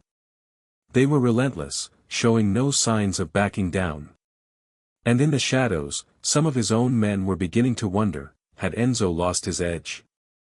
Had his reliance on patience and subtlety made him appear weak to those who thirsted for immediate action? His thoughts turned to Sofia, and the weight of her presence in his life. She had become a constant in his world, a steady, calming force that grounded him when everything else seemed uncertain. But even her love, despite its depth, could not shield him from the looming threats that he faced. Enzo knew that his involvement with her placed her in danger. He could never fully protect her from the underworld he inhabited. The thought of losing her, of her becoming a pawn in this game, chilled him more than any threat from his rivals ever could. One evening, Sofia joined him on his walk along the waterfront. The air was thick with humidity, the sky a blanket of deep purple that mirrored the vastness of the sea. Enzo tried to mask the tension inside him, the growing sense of unease that had been eating at him for days. He had always been careful around her, protecting her from the darker aspects of his life. But tonight, something felt different. The words seemed harder to find, as if the storm inside him was too loud to speak over. Sofia noticed immediately. She had a way of sensing when something was off, a quiet understanding that went beyond words. "You're not yourself tonight," she said, her voice soft but laced with concern. Enzo paused, his gaze drifting out to the water. "It's nothing," he replied, though the words felt hollow even to him. He hated lying to her, especially now when the weight of everything was beginning to feel so heavy. "Just tired, that's all." But Sofia was not so easily fooled. She took a step closer, her eyes searching his face. "Tired? Or are you worried about something?" Enzo hesitated. The truth was, he didn't know how much longer he could keep the weight of his world hidden from her. He had always maintained a distance, a carefully constructed wall between his public life and the private, dangerous reality he lived in. But that wall was crumbling, piece by piece. He could feel the cracks forming, the pressure mounting. "I'm just worried," he admitted after a long pause. "About the future, about what's coming." Her silence was as telling as any words. She didn't press him further, but he could feel her understanding. She had known from the start that there were parts of his life that he would never be able to explain. But she also knew that he had carried this burden alone for so long. The weight of the empire, the pressure of leadership, the constant threats from every corner, she could only imagine what it must be like for him. "Whatever it is," Sofia said quietly, "you don't have to face it alone." Enzo felt a pang in his chest, an unfamiliar tenderness that he tried to suppress. He reached out, gently brushing a lock of hair from her face. "I don't want you involved in this, Sofia." This world, it's too dangerous. I know what I'm getting into, she said softly, her hand brushing against his. But that doesn't mean I'm going to let you face it alone. Her words were a balm, soothing him in a way nothing else could. And yet, beneath the comfort, a cold realization settled within him: the longer he kept her in his life, the more danger he would bring to her door. He had always known this, of course, but now it felt more real than ever before. The northern faction wasn't just an external threat, they were a symptom of something larger, something darker that could tear everything apart. And as much as he wanted to shield her from it, he knew that the time was coming when he would have to make a choice. A choice between the empire he had built with such painstaking care, and the woman who had become the quiet center of his world. He could not protect them both forever. The storm was coming, and no amount of calm could stop it now. The inevitable moment came when Enzo realized that he could no longer ignore the weight of the growing threat. The northern faction had been methodical, waiting, calculating their next move with precision. They had played the long game, observing his every move, studying his allies, and testing his patience. Enzo, who had once been able to maintain an almost preternatural calm, now found himself increasingly unable to quell the gnawing sense of unease that had taken root deep inside him. Every quiet day by the water, every whispered conversation in the backrooms of his establishments, every glance exchanged between his men, all of it had been leading to this moment, when the calm was no longer enough. He had built his reputation on a foundation of control, of cool-headed decision-making, and of waiting for the perfect moment to strike. But now, with the northern faction pressing ever closer, he found himself wondering if patience alone could preserve what he had worked so hard to build. They had pushed him, tested him in ways that he had never expected, and now they were beginning to demand a response. His response. It had started with minor provocations, a shipment delayed here, an inspection gone wrong there. Then came the subtle but undeniable shift in the balance of power. Enzo's men began to report strange faces in places where they should not have been. Someone close to him had begun to talk, feeding the northern faction information about his operations. It was a betrayal, but one he had not yet been able to root out. The realization settled in like a weight pressing on his chest: someone within his inner circle was either working with the enemy or had been compromised. The first step, Enzo knew, was to secure the loyalty of his trusted men. He began pulling them closer, speaking with them more often, reaffirming their commitment to the cause. In these quiet moments, when no one else was watching, he would remind them of the stakes, the empire they had built together, the lives they had protected, the families they had provided for. He knew that words alone would not be enough to restore trust. He would need action, sharp, decisive action, to show them that his authority had not been eroded by time or the growing threat. His mind turned back to the northern faction. They had made their move, but Enzo was not about to allow himself to be caught unprepared. He had been watching them, tracking their every move, and he could feel the walls closing in. They were getting bolder, taking more risks, and their presence was becoming impossible to ignore. It was clear now that they had no intention of backing down. They had come to claim Naples, and Enzo was standing in their way. One evening, as the sun dipped below the horizon and the city's lights flickered to life, Enzo sat alone in his study. The weight of the world felt heavier tonight than ever before. He was no longer just a leader of men, he was a protector, a guardian of everything he held dear. And yet, as he stared out the window at the sprawling city below, a strange, disorienting thought began to take shape in his mind. What if he couldn't hold on to everything? What if this battle for dominance, this struggle for control, would tear the city apart and leave nothing behind? His thoughts were interrupted by the soft click of the door opening. Enzo didn't need to look up to know who it was. It was Carmine, one of his most trusted lieutenants. Carmine's presence was always reassuring, he was solid, dependable, and unfailingly loyal. But tonight, there was something in the air, something that made Enzo's skin prickle with a sense of foreboding. "I've heard whispers," Carmine said, his voice low, almost cautious. "The northern faction is making a move. They're not just testing the waters anymore, Enzo. They're ready to strike. Enzo's gaze remained fixed on the view below, but inside, his mind began to race. He had been waiting for this moment, but now that it was here, he couldn't help but feel a knot tighten in his stomach. The time for patience had passed. There would be no more subtle negotiations, no more quiet games of cat and mouse. The northern faction was coming, and they would not stop until they had claimed what they wanted. "I know," Enzo replied softly, his voice carrying the weight of years of experience. "But we're not going to let them take what's ours." There was a pause, and then Carmine spoke again, this time with a hint of urgency. "What's the plan? What do we do next?" Enzo took a deep breath, his thoughts coming together as he formulated the next steps. There was no turning back now.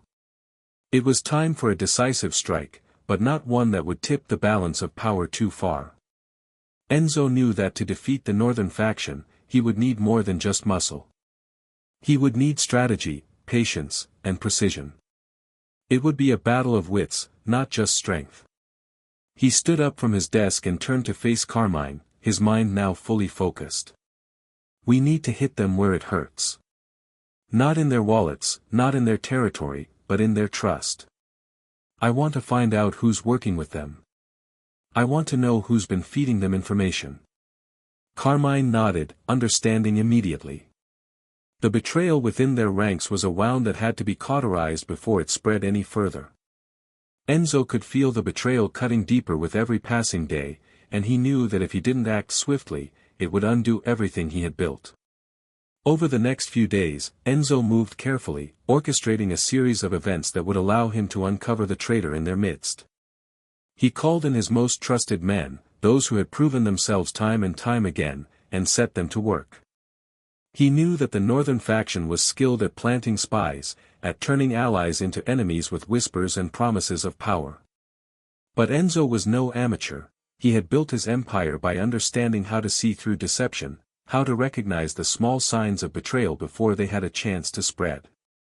He set a trap, baiting the northern faction with false information and observing who bit. It wasn't long before his suspicions were confirmed. One of his own men, a young but ambitious associate who had been working for him for years, had been feeding the northern faction information. The realization hit Enzo hard. This wasn't just a case of betrayal, it was a personal failure. He had trusted this man, relied on him, and now he had been betrayed. But there was no time for regret, no time for second-guessing. Enzo knew that he couldn't afford to show weakness now. The traitor had to be dealt with swiftly and decisively. He summoned him to his office that night, the air heavy with the knowledge of what was to come. The young man entered, his face drawn and pale, as if he knew something had changed. Enzo looked at him, feeling a twinge of sadness, but also a deep, cold resolve. He had built this empire not by trusting blindly, but by knowing when to trust and when to cut ties. "You've been working with them," Enzo said, his voice a quiet threat. The young man hesitated, and then lowered his gaze. "I didn't mean to, no excuses," Enzo cut him off. "You've made your choice." And just like that, the matter was settled. The traitor was removed, his fate sealed.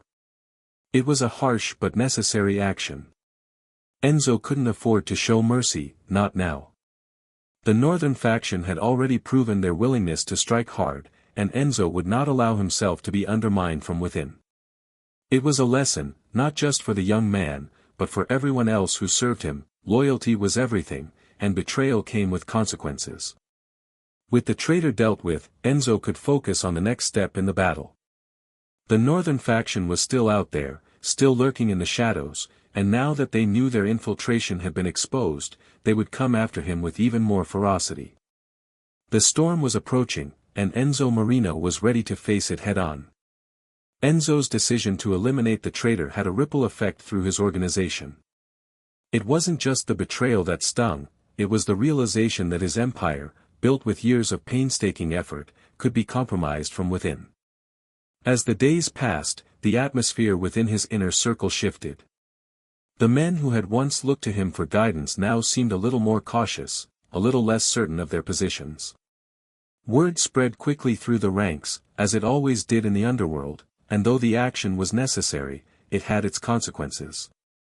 Enzo knew that a leader who shows weakness, even in a moment of retribution, risks losing control. He couldn't afford to appear vulnerable. But there was a difference between appearing strong and truly being strong. His men needed reassurance, proof that the order they followed was unshakable, that Enzo's will was as certain as the tides that rolled in from the sea. So, he set about reaffirming his authority. He began to spend more time with his lieutenants, visiting his businesses, meeting with the various factions under his control, checking in on the front lines of his criminal empire. There was an eerie calm to his movements, a calculated steadiness in his gaze that told everyone around him that the storm had not passed, it was only just beginning. But to the outside world, there was nothing unusual. Enzo knew how to wear the mask of tranquility. In the coming weeks, however, there were signs that the northern faction was preparing to escalate things. The quiet movements, the unknown shipments, the strange influx of new faces into Naples, these were all indicators that their patience was running out. They were setting the stage for something larger. Enzo's paranoia grew, but he kept it in check, only allowing those closest to him to see the true weight of his thoughts. He turned to his network of informants and loyalists, people who had their ears to the ground in places no one else dared to tread. He needed to know everything. Every piece of information was a weapon, and Enzo had always been meticulous in how he armed himself. There were whispers of a new alliance forming among the northern faction's leaders, one that sought not just to disrupt his operations, but to destroy them entirely. The betrayal within his own ranks, though painful, had been only a small part of the larger plan they were now executing. They had more at their disposal than just one turncoat. They were moving in on all sides. But Enzo, ever the strategist, had a plan of his own. He would strike first, not in the open, where enemies could prepare, but in the shadows, where the real power of the underworld always lay. His goal was to make them feel his presence, make them understand that he wasn't someone who could be intimidated or pushed out. The northern faction needed to learn that there were consequences for underestimating him. He needed to send a message, and he needed it to be clear. As the preparations for the confrontation began, Enzo found himself at a crossroads. The personal cost of this war was becoming more apparent with each passing day. His relationship with Sofia was more strained than ever. He saw it in the way she looked at him, in the quiet pauses between their words. She had known from the beginning that the life Enzo led was dangerous, but the stakes had grown higher, and she could no longer ignore the toll it was taking on him, on both of them. One evening, as Enzo sat alone in his study, staring at the maps and documents spread out before him, Sofia came to him. She had always been able to read him better than anyone, and tonight, her expression was heavy with something unspoken. She didn't need to ask, she knew that the storm he had been bracing for had finally arrived. But this time, it felt different. This wasn't just another power struggle, it was a test of everything he had ever worked for. "You're planning something," Sofia said, her voice soft, but firm. She didn't wait for him to answer. "I can see it in your eyes. You've been pulling away, Enzo. And I can't keep pretending that I don't notice." Enzo's gaze dropped to the table, and for the first time in a long while, he felt the weight of her words. He had been distant, and she had felt it. This was more than just a conflict for control, it was a battle for his soul. He had built his empire on a foundation of loyalty and trust, but at what cost? He was beginning to lose sight of what truly mattered. The lines between his public persona and his private self had blurred to the point where he wasn't sure who he was anymore. He looked up at her then, meeting her eyes. "I don't want you involved in this, Sofia. You don't deserve this. This world, it's too dangerous. I've already brought enough pain into your life." But Sofia wasn't having it. She stood her ground, her resolve firm. "You can't push me away, Enzo. I'm not some naive girl who doesn't understand the consequences of this life. I love you. And I want to help you, not just with your empire, but with everything that comes with it. There was a moment of silence between them, a pause filled with unspoken truths. Enzo knew, deep down, that Sofia wasn't just a passive bystander. She had always known what he was involved in, but now, she had stepped beyond that. She was a part of his world, whether he liked it or not. And perhaps, just perhaps, it was time to accept that he couldn't fight this war alone. But even as he considered her words, a dark thought lingered in the back of his mind: could he protect her from the violence that was about to erupt? The northern faction would not be the only enemy he faced in the coming days. The internal fractures within his organization were spreading, and there were those who were growing restless, eager to take advantage of the chaos. Every day felt like a countdown. The decision was made then, in the quiet of his study, as the weight of everything he had built pressed down on him. He would strike first, but he would not do so blindly. This war would be fought with both brains and brawn. He would pull in his allies, the ones who truly owed him loyalty, and he would make his move, swift, unexpected, and unrelenting. The northern faction would learn, in time, that Enzo Marino was not someone who could be easily toppled. He had survived too many battles, outsmarted too many adversaries, and built something too strong to let it crumble. But as he prepared for the inevitable confrontation, he knew there would be no going back. This was the moment that would define him, for better or for worse. There would be blood, yes. But there would also be a reckoning, a chance to reclaim what was his, once and for all. The next few days were a blur of preparations, meetings, and messages sent through trusted intermediaries. Enzo's world had become a ticking clock, each moment a second closer to the battle he could no longer avoid. As he stood by the water that evening, looking out over the bay, he felt a strange sense of calm. The storm was coming, but he was ready. The stakes had never been higher, and for the first time in a long while, he felt truly alive. The days leading up to the confrontation were filled with tension and anticipation, as Enzo carefully orchestrated his next moves. The northern faction, growing bolder with every passing day, believed they had the advantage. They thought they had Enzo cornered, that they could finally overtake him and claim Naples as their own. But what they didn't understand was that Enzo's empire was built not just on muscle and fear, but on intelligence, strategy, and an unyielding will to survive. Enzo spent the days in quiet preparation, always watching, always thinking. He could feel the weight of every decision pressing down on him, and he knew that one misstep could cost him everything. His men, though loyal, were beginning to question his resolve. The loyalty that had once been absolute was now tinged with doubt. They saw the cracks forming in the organization, heard the whispers of betrayal that had come from within, and the unease was palpable. But Enzo couldn't afford to focus on that right now. He had a war to win. The first move had to be swift and unexpected. Enzo had always believed in the power of surprise. He would strike at their core, target their most vulnerable operations. But he needed to make sure his plan wasn't just about disrupting their supply lines or taking out key members. This wasn't a typical skirmish. It was a battle for survival. If he was going to win, he would need to shatter their morale, make them question whether they could really overthrow him, and leave them scrambling to regroup. To do this, Enzo enlisted the help of some of his most trusted allies, men who had worked with him for years and understood the depths of his strategy. These weren't just his lieutenants, these were the ones who knew him intimately, who understood the complexities of his mind and his methodical approach to warfare. They would help him set the stage for the ultimate strike. But as the day of the operation grew closer, the feeling of unease only deepened. The closer Enzo got to the edge, the more the consequences of failure began to weigh on him. He had lost so much already, his trust in those closest to him, his relationship with Sofia, the peace he had once known. The life he had built was now teetering on the brink of destruction. And yet, there was a strange calm in him as well. He knew what was coming, and he knew he had prepared for this moment his entire life. On the night before the operation, Enzo stood at the window of his study, looking out over the city that had been his domain for so long.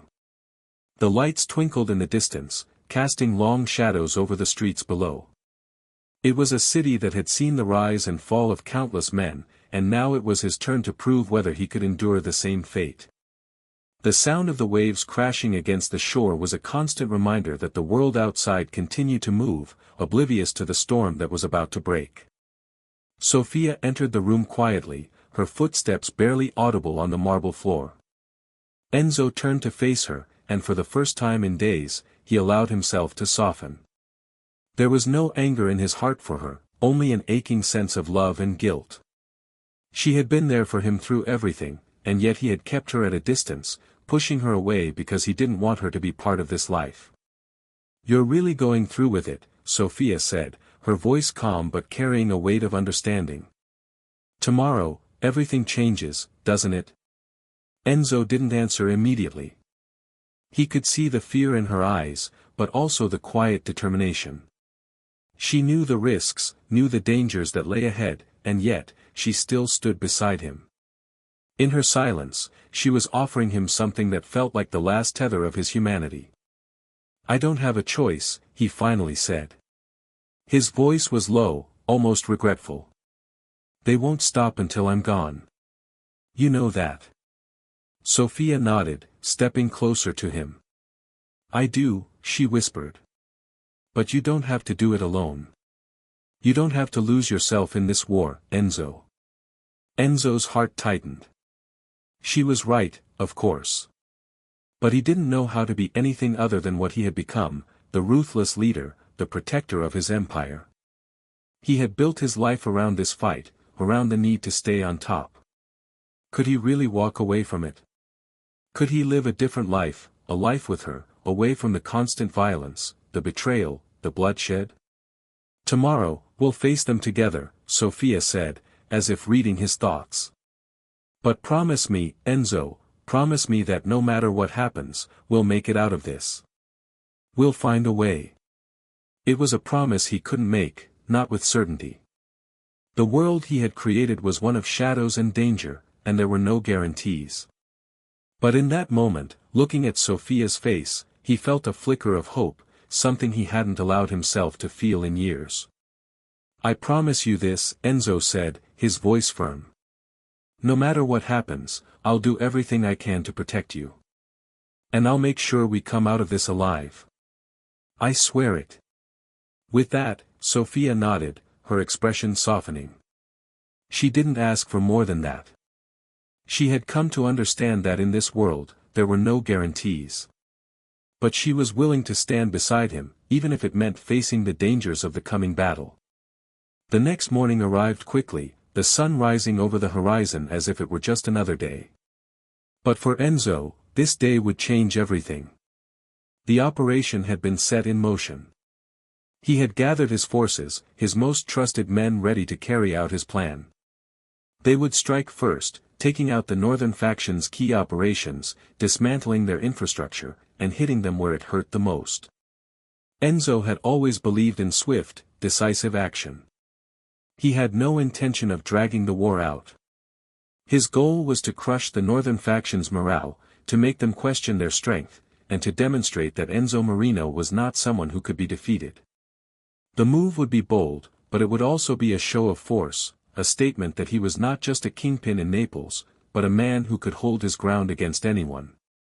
As the hours passed, Enzo found himself once again at the head of his men, his mind sharp, his focus unwavering.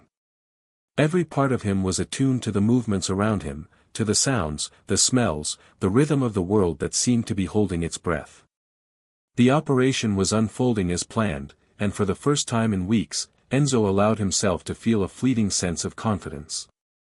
But even as the battle unfolded, even as his forces moved through the city with surgical precision, there was a part of him that couldn't shake the feeling that this was just the beginning. The northern faction would retaliate, of course. They would not be taken down so easily.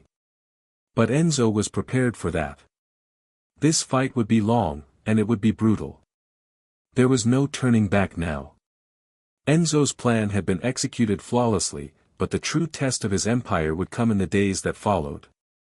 The northern faction would regroup, adapt, and strike back. And in that inevitable counterattack, Enzo would be ready. The war had only just begun.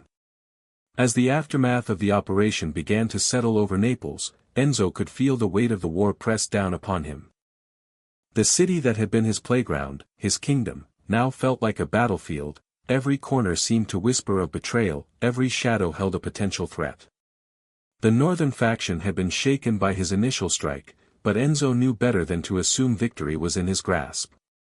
This was far from over. What had begun as a single battle was rapidly becoming a war that would define the fate of his empire. The hours following the attack had been filled with chaos. There had been gunfire in the streets, the screeching of tires as Enzo's men made their escape, and the smoke of burning buildings rising into the sky like a twisted beacon.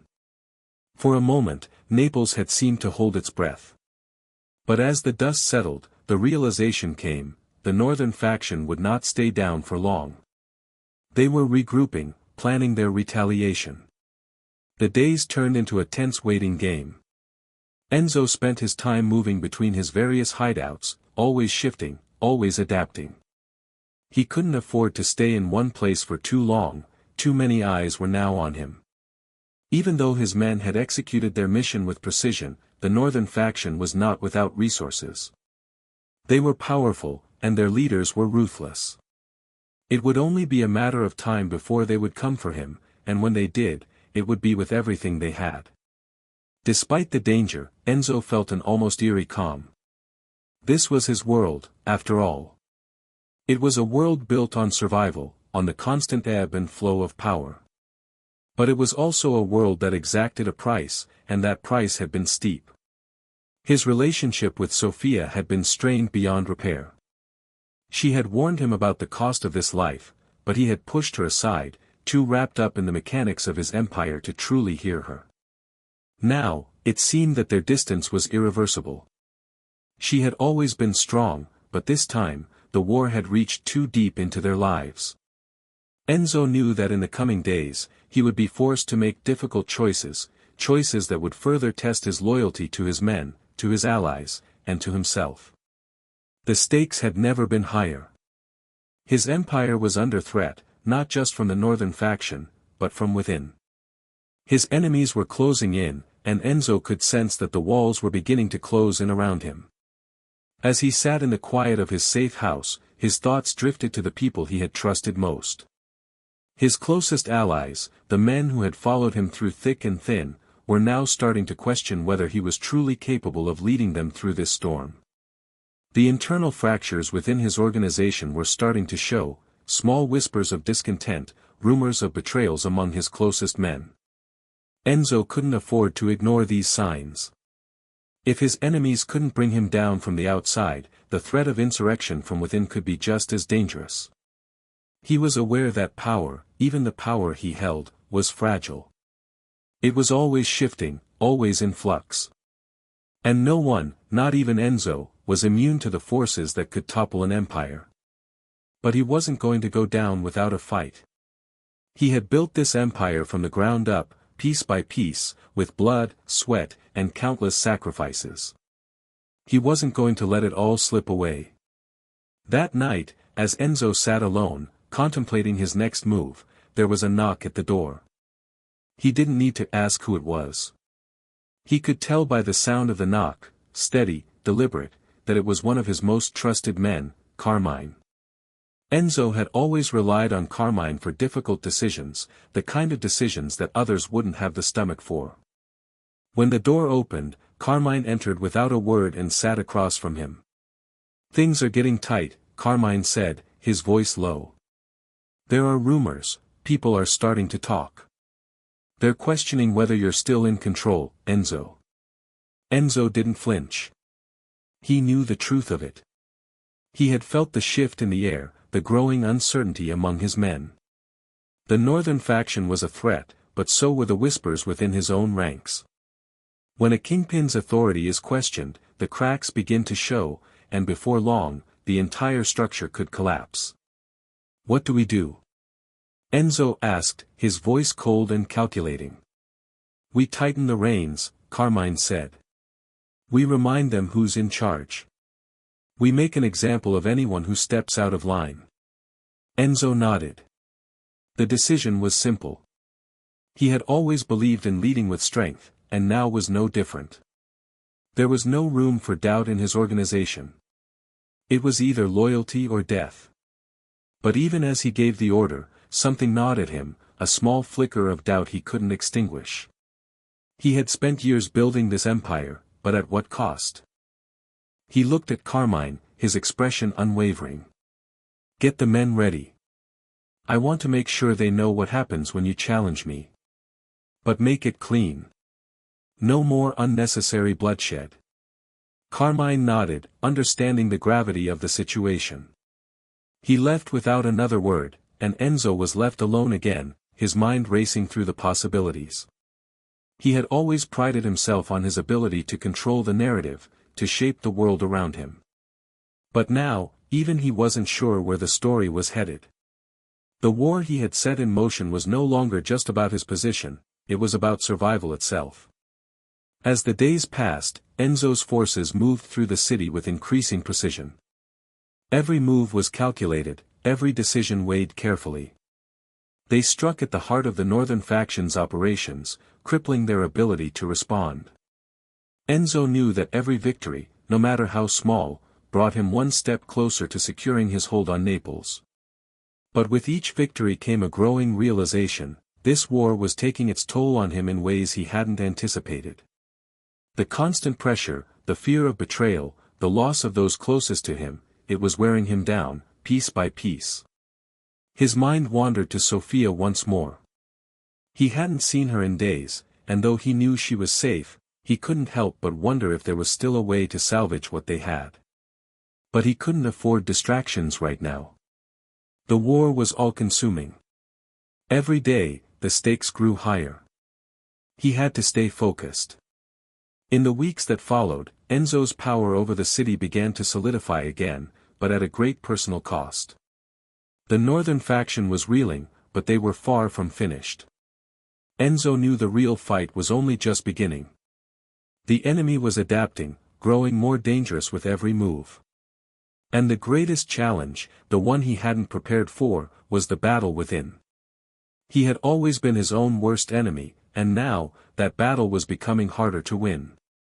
But Enzo was no stranger to hardship. He had faced countless obstacles before, and each time, he had emerged stronger. This war would be no different. The question wasn't whether he could survive, it was whether he could still hold on to what truly mattered when it was all said and done. The days blurred together as the war raged on, each moment consumed by strategy, violence, and the never-ending pressure of maintaining control. Enzo's life, once filled with the thrill of power and ambition, had become an unyielding cycle of survival. His hands were stained not just with the blood of his enemies, but with the guilt of the toll his choices had taken on the people he loved, and on the soul of the city itself. Naples, once a symbol of his triumph, now felt like a cage, a gilded one, perhaps, but a cage nonetheless. The northern faction, although weakened by Enzo's relentless strikes, was far from defeated. Their leaders, once cowering in fear, had begun to regroup. They knew that they couldn't afford to let Enzo's dominance stand, not without a fight. And so, they prepared for their retaliation. What had begun as a simple battle for control had spiraled into a full-blown war, a war that threatened to engulf not only the mafia world but the entire fabric of the city. In the midst of this chaos, Enzo found himself questioning the very foundations of his empire. Every victory seemed to come at the cost of something more precious. His men were loyal, but they were growing restless. The losses were mounting, and the cracks within the organization were becoming more apparent. More than once, Enzo found himself sitting alone in his study, staring out at the city, lost in thought. The weight of the decisions he had made was becoming unbearable, and for the first time in his life, he questioned whether the price of power had been worth it. It was in these moments of quiet reflection that Enzo found himself thinking of Sofia. She had been a constant in his life, a symbol of everything he had once wanted to protect. Their love, now fractured and distant, felt like a lifetime ago. He could still remember the way she had looked at him in the beginning, with a mixture of admiration and hope. That hope had long since faded, replaced by the cold reality of the world Enzo had chosen for them. She had warned him about the dangers of this life, but he had ignored her, too caught up in his own ambition to listen. Now, he couldn't help but wonder if there was any way to undo the damage he had done. But the war consumed him, he didn't have the luxury of dwelling on lost love. As the weeks passed, Enzo's grip on Naples tightened once again. He had grown adept at outwitting his enemies, anticipating their moves before they even made them. His strategy was becoming more refined, more ruthless. His men were battle-hardened, and they followed his orders without question. But there was something missing. The thrill of the chase, the satisfaction of victory, none of it brought him the peace he had once imagined it would. In fact, it only made the emptiness more profound. It was during this period of uncertainty that a new player entered the scene, a young, ambitious gangster from the south named Raphael. He was quick to rise through the ranks, using his charisma and sharp instincts to gain the trust of key figures within Enzo's organization. At first, Enzo didn't pay him much attention. There were always new recruits eager to prove themselves.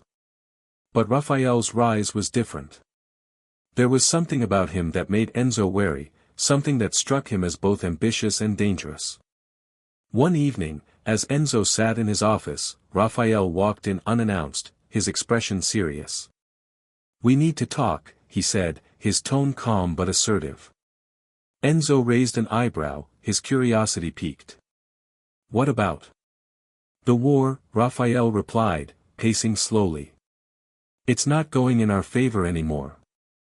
The northern faction is regrouping, and our resources are stretched thin. We need more men, more weapons. We need to hit them hard, before they can organize another counterattack." Enzo watched him closely. He had always respected ambition, but there was something in Raphael's eyes that made him uneasy. The young man was eager, too eager, perhaps. "And what makes you think we haven't already thought of that?" Enzo asked, his voice measured. Raphael stopped pacing and turned to face him. "Because I've seen the way your men are looking at you. They don't see a leader anymore, Enzo. They see a man who's losing control, and they're starting to doubt you. I'm not the only one who sees it. They talk." Enzo's blood ran cold. He had suspected something like this, but hearing it confirmed was a bitter blow. His own men were questioning him. He had always prided himself on the loyalty he had cultivated within his organization. To think that it was unraveling before his eyes was a reality he wasn't prepared to face. Raphael took a step forward, his voice lowering. "I'm not saying this to disrespect you. I'm saying it because I believe in your vision. But you need to act, Enzo. You need to remind them who you are. And if you don't, they'll find someone else to follow." The words hung in the air like a threat, but Enzo didn't flinch. He had heard similar things from others over the years. Men who believed they could do things better, who thought they could take the reins from him. He had learned to trust his instincts, and right now, they told him that Raphael was not someone to be underestimated. The days that followed were a blur of tension and uncertainty, with every decision carrying the weight of a potential downfall. Enzo's mind was consumed with the inevitable conflict ahead, he could feel the walls closing in. His empire, once unshakable, was now fragile, held together only by the thinnest of threads. Yet, amidst the turmoil, there was a spark of resolve within him. The thought of losing everything, of being swallowed by the chaos he had created, pushed him forward. It was a fight for survival now, and Enzo wasn't ready to surrender, not yet. The war would not be his end. The dawn broke over Naples, a city forever changed by the bloodshed of the night. The final confrontation had left its mark, but the dust had yet to settle. Enzo stood at the edge of his empire, contemplating the aftermath.